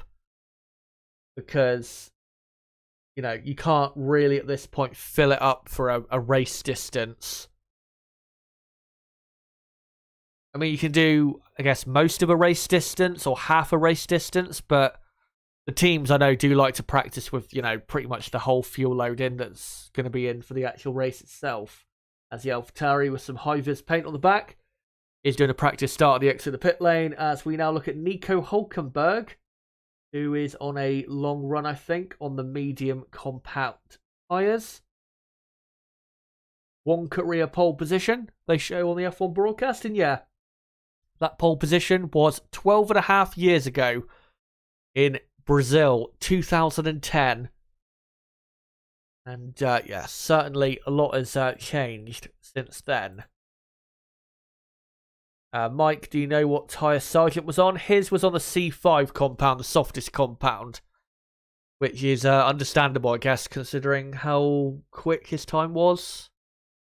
But, good running for Sargent today. He's done a shit ton of laps. And he can hopefully be confident, because obviously he won't be in the car tomorrow. Albon is doing all of day 3. So, I think he can be confident, Logan, going into the first weekend of, what the car's like and his ability, I guess.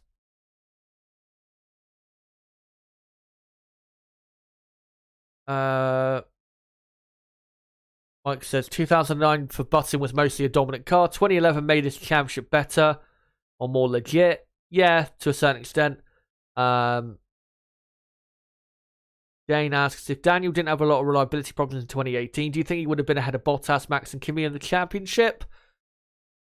No, I don't think he would have. I think he would have been ahead of Bottas, but I don't think he would have beaten Max and Kimi. I think they were just, legitimately... well, maybe Kimi wasn't legitimately better, necessarily, but... yeah.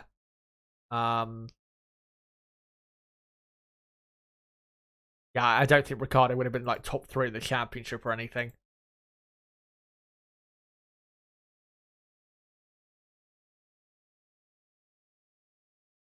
Let's see. I can't find anything else on Twitter quickly. Seen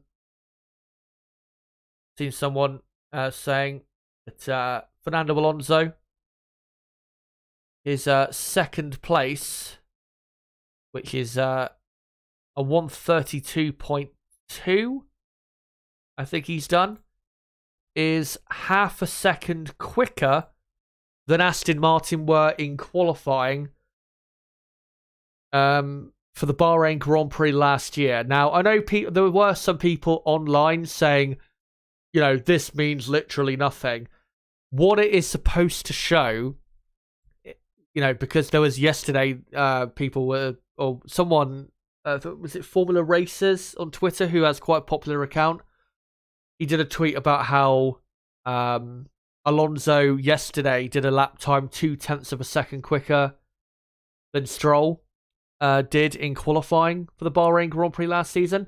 The point of it wasn't like, oh my god, Aston Martin are quicker. Of course, this year's car is going to be quicker than the car of this time last year, and even of the car at the end of last season. No shit. The point is, if they're already going quite a bit faster on day 1 and day 2 of testing than their car of this time last season, then imagine what their car and the pace of their car is actually like. Because the times Alonso and Verstappen are doing now is not even close to what they'll be doing in qualifying in a week's time. Verstappen will probably be doing a lap time at least, at the very least, 2 seconds quicker than what he's doing now. Probably 2.5 to 3 seconds quicker, if you want to know my opinion, in terms of what lap times I think we can expect to see as Verstappen continues on with his long run. And Alonso, I think, a 132.2 is probably about 2.5, 3 seconds, maybe at most, away from what he'll be doing in qualifying next week. So, the point is not, oh my god, Aston Martin have a quicker car. Like, literally, they have a quicker car. That's one thing that really frustrates me about testing, especially when drivers say, well, our car is faster than last year. Like, no shit. Of course it is. If it's not faster than last year's car, you may as well pack it up and go home, because you're going to have an awful season if you're literally lapping slower than the year before. 2 recent cases of that is Ferrari in 2020 were massively slower. Were they massively slow? No, they weren't massively slow, but they were slower than their 2019 lap times. And I remember Williams in, what was it? I think there was a stat where Felipe Massa in the Williams in 2017 did a lap time, and they couldn't beat it, Williams, until 2022.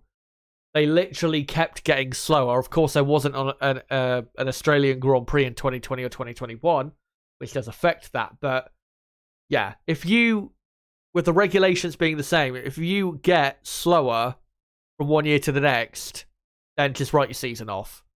So it's, a stupid thing to say, well, our car's faster than last year. Like, yeah, I'd fucking hope so. As Verstappen continues another lap there. But yeah, the point basically I was making is, Aston Martin, and the point those people are making when they do those comparisons is, look how much better Aston Martin already are compared to the last year. Because, there's maybe Williams are already lapping faster than they did in qualifying last year, but, Red Bull are not, Ferrari are not, Mercedes are not. So, it does give a good indication as to just how much progression has been made. That's the point of doing the comparison. So, I think people were just reading the wrong things into it, if that makes any sense.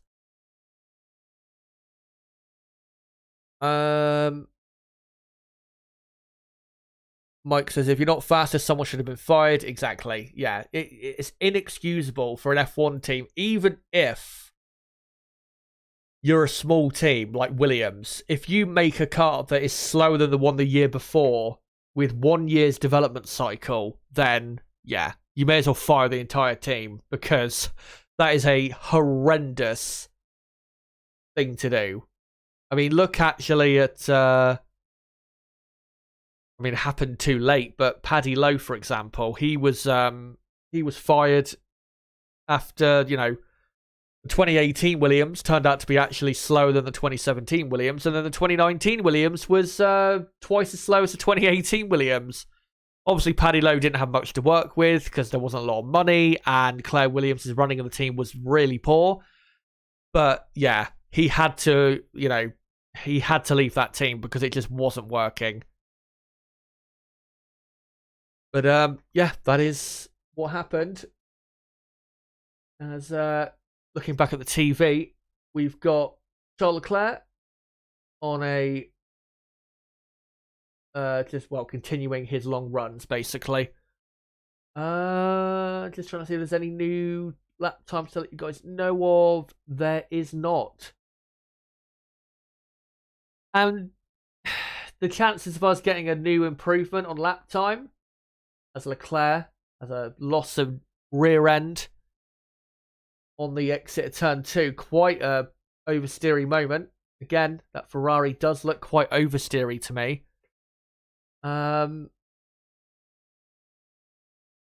What was I going to say? Yeah, the chances of us getting another improvement of lap time aren't great. Saying that, Zhou Guanyu is back out there on C5 tyres now. So maybe we're about to get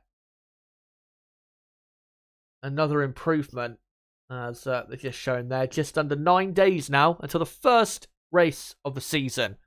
Thank God it's starting the season 2 weeks earlier than it started last season. And then finishes a week later than it did last season. So yeah, longest season of all time, 23 races. Cannot wait to get into it. As Zhou,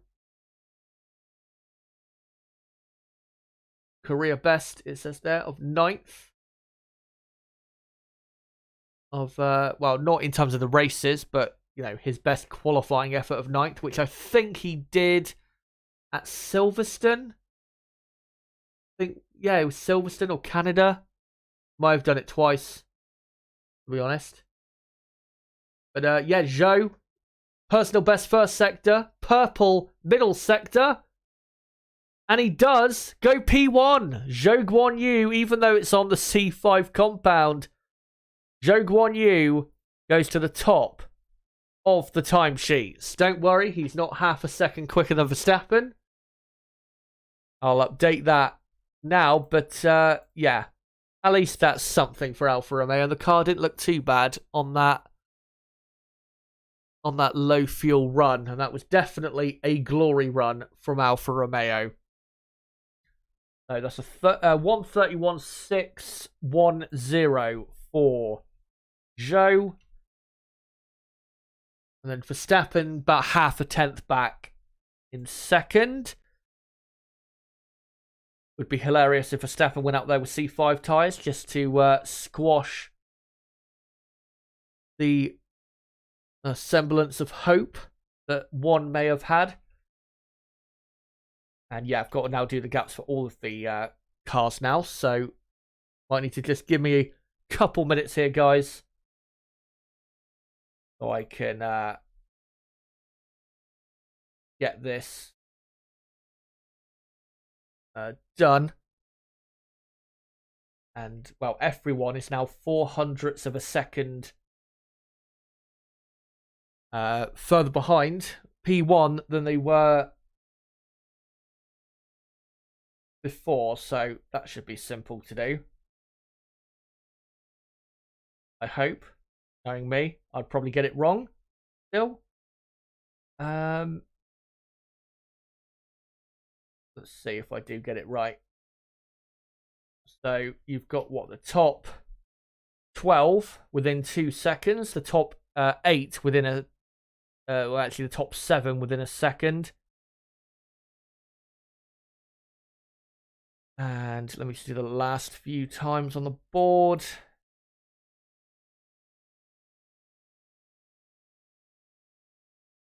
And the final one of Yuki Tsunoda. And there you go. I think that's all correct. And yeah, it is.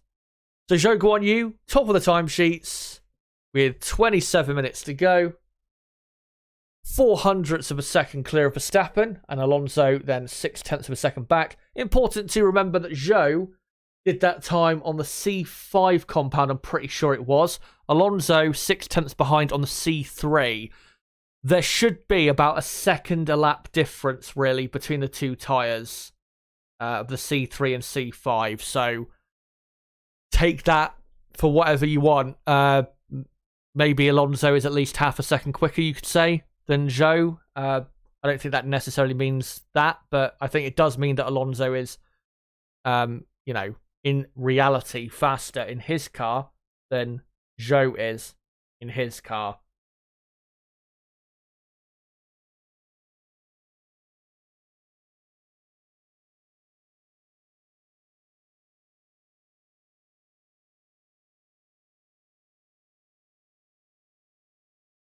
And let's just see if there's any other cars on track. Max Verstappen's on track now, but is he on track now, or is he just continuing a long run?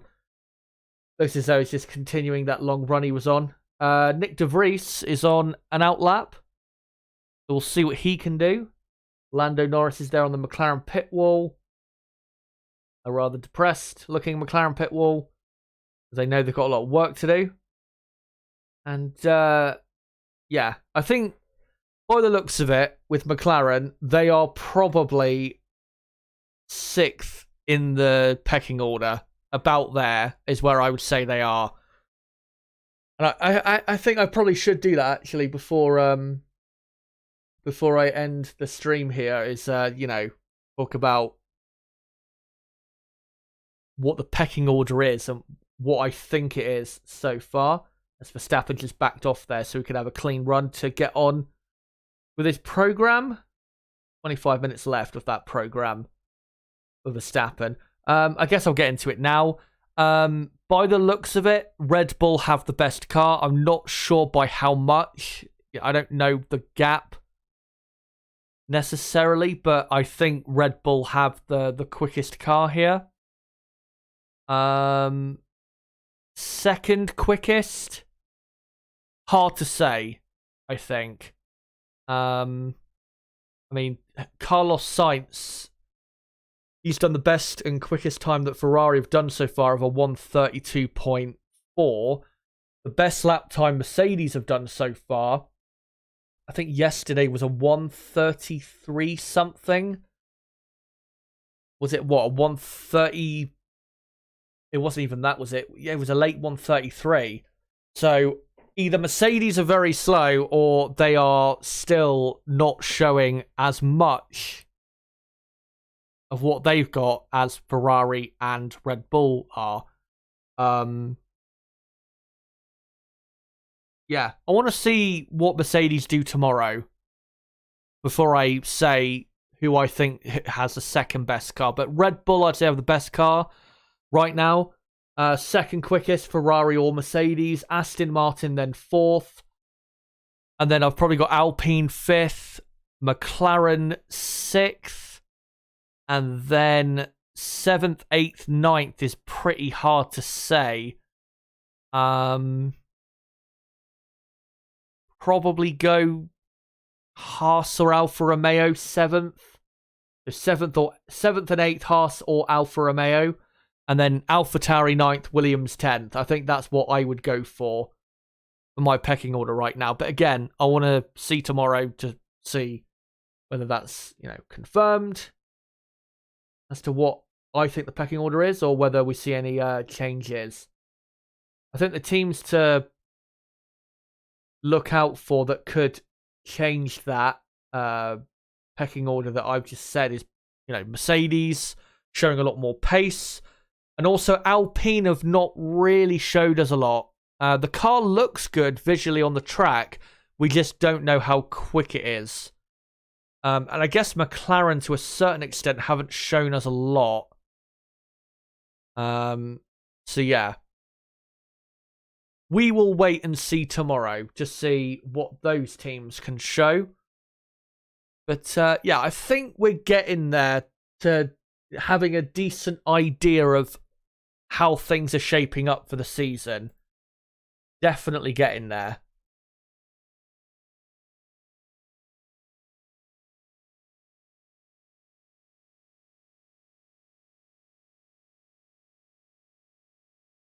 And, well, if you guys have any thoughts on that, if you think the pecking order is different from what you've seen or heard so far, let me know in the live chat. Do you think Red Bull do have the best car? Who do you think has the second best car? Do you think Aston Martin are best in the midfield? Where do you think McLaren are at the minute? Where do you think Alpine are at the minute? And who do you think is probably the worst team? I think it is probably Williams. Not by much, but I think Williams probably do have the worst car. From a Williams point of view, though, if they can improve this season like they did last year and not start this season that far away from the teams ahead of them, they could end the season as like 8th or 9th quickest, maybe even better. So, yeah, we'll see how they start the season as Williams and the Williams of Logan Sargent continuing on with his long run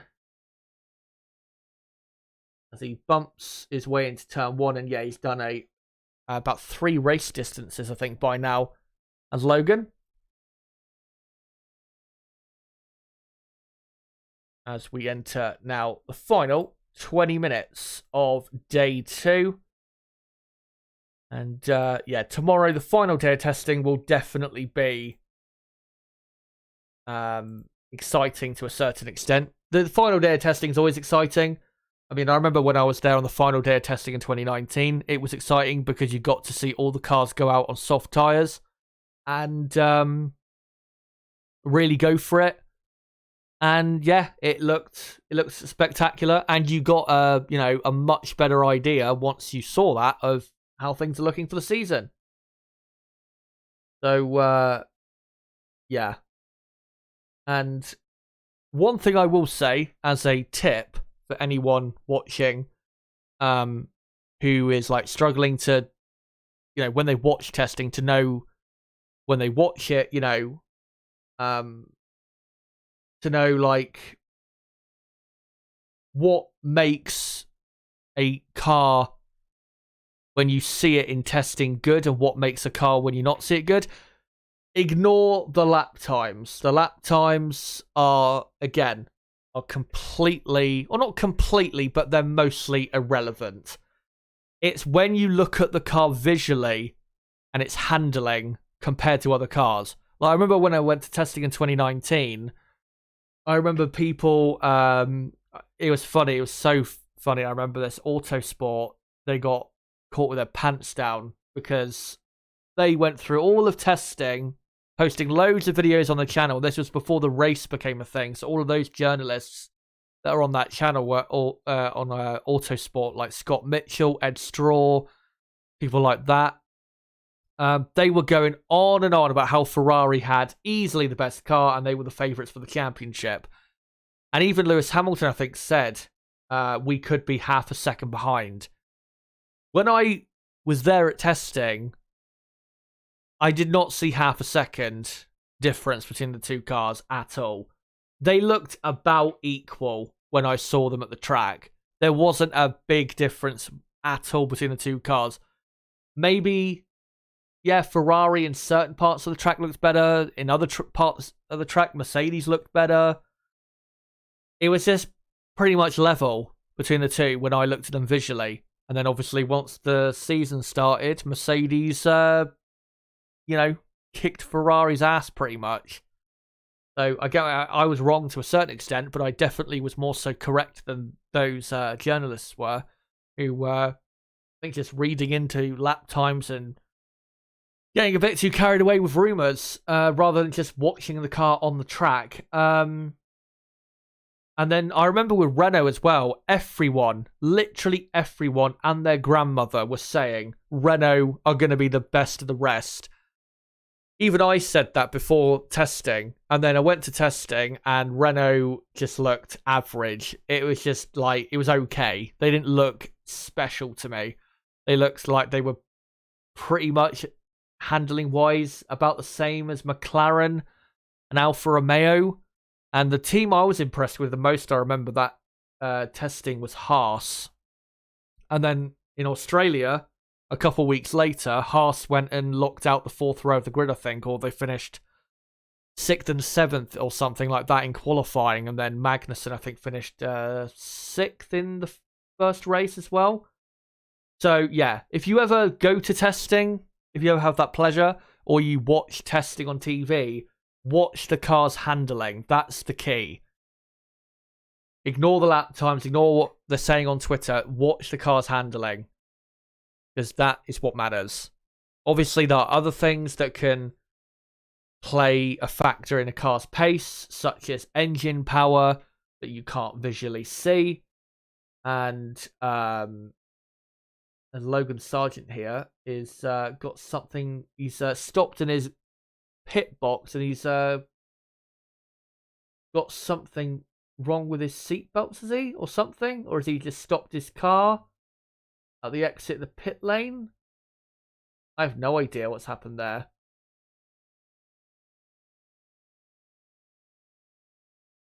Yeah, I have no idea. I don't know if the Williams is just broken down. I have no idea what's happened there.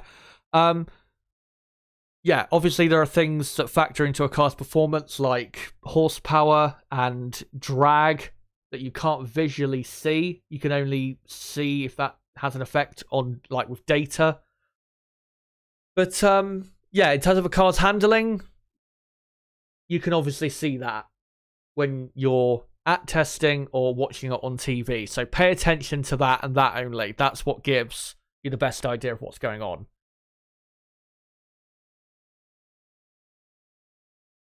Cheers, Chaz and all. Got a duck out. Catch you tomorrow. See you tomorrow, mate. And yeah, obviously tomorrow, a long day. And I'm excited to see what we get to see tomorrow, as Zhou and Alonso are on an outlap, I can see. And Alonso, what tyre is he on? He's on the C3, I think. But he's not got DRS open, so don't get too excited.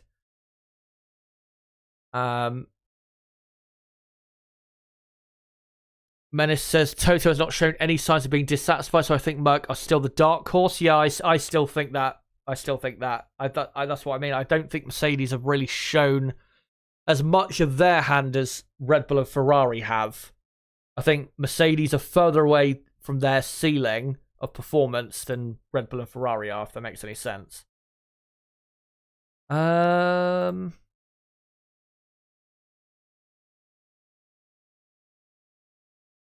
Yeah, just trying to see if there's any news I can bring you guys quickly, but can't see anything.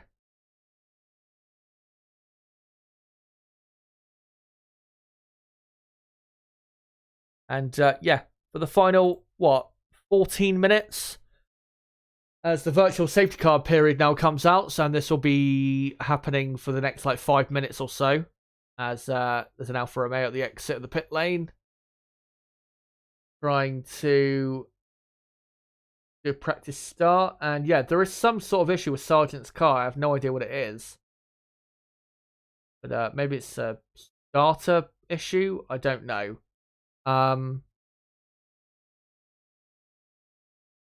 What was I going to say? Yeah, the virtual safety car period will be going on for a few minutes, and we are coming towards the very end of the session. So if you have any remaining questions or comments you want to post, then make sure to go for it before I head off.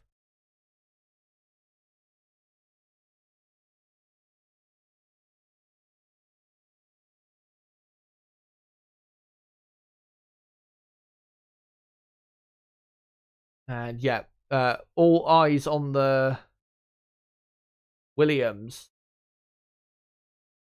at the minute, and whatever's going on with it.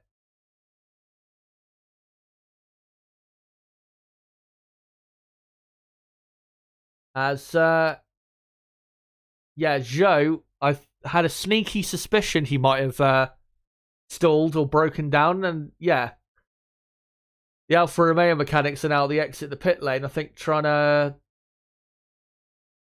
now wheel it back to the garage. So that is Zhou done, and obviously he's P1, and he's done 133 laps. A great day for the Chinese driver, and hopefully has a good season ahead of him. And yeah, we'll end up top of this session.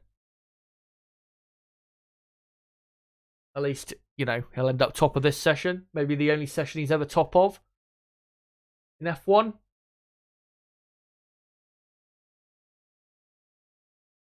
And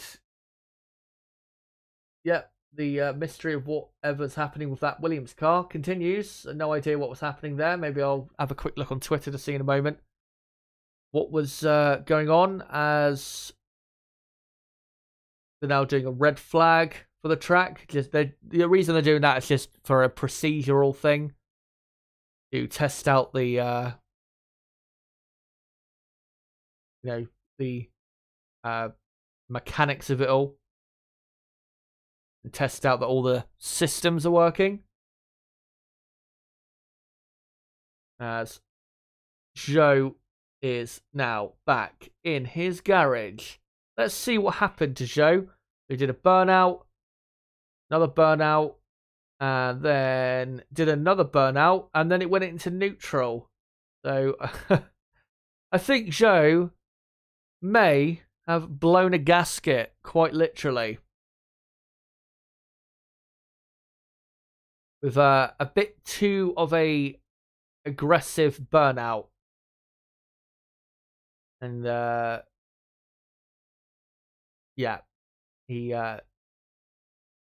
just couldn't get the thing going after that. Bit of a comical error there then, if that is indeed an error on his part, or if it's just the car failing him for no reason. But his day is done, and he will finish most likely in P1.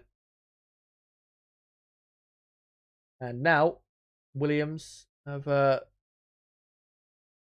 the car in the garage, and they have now wrapping up for the day.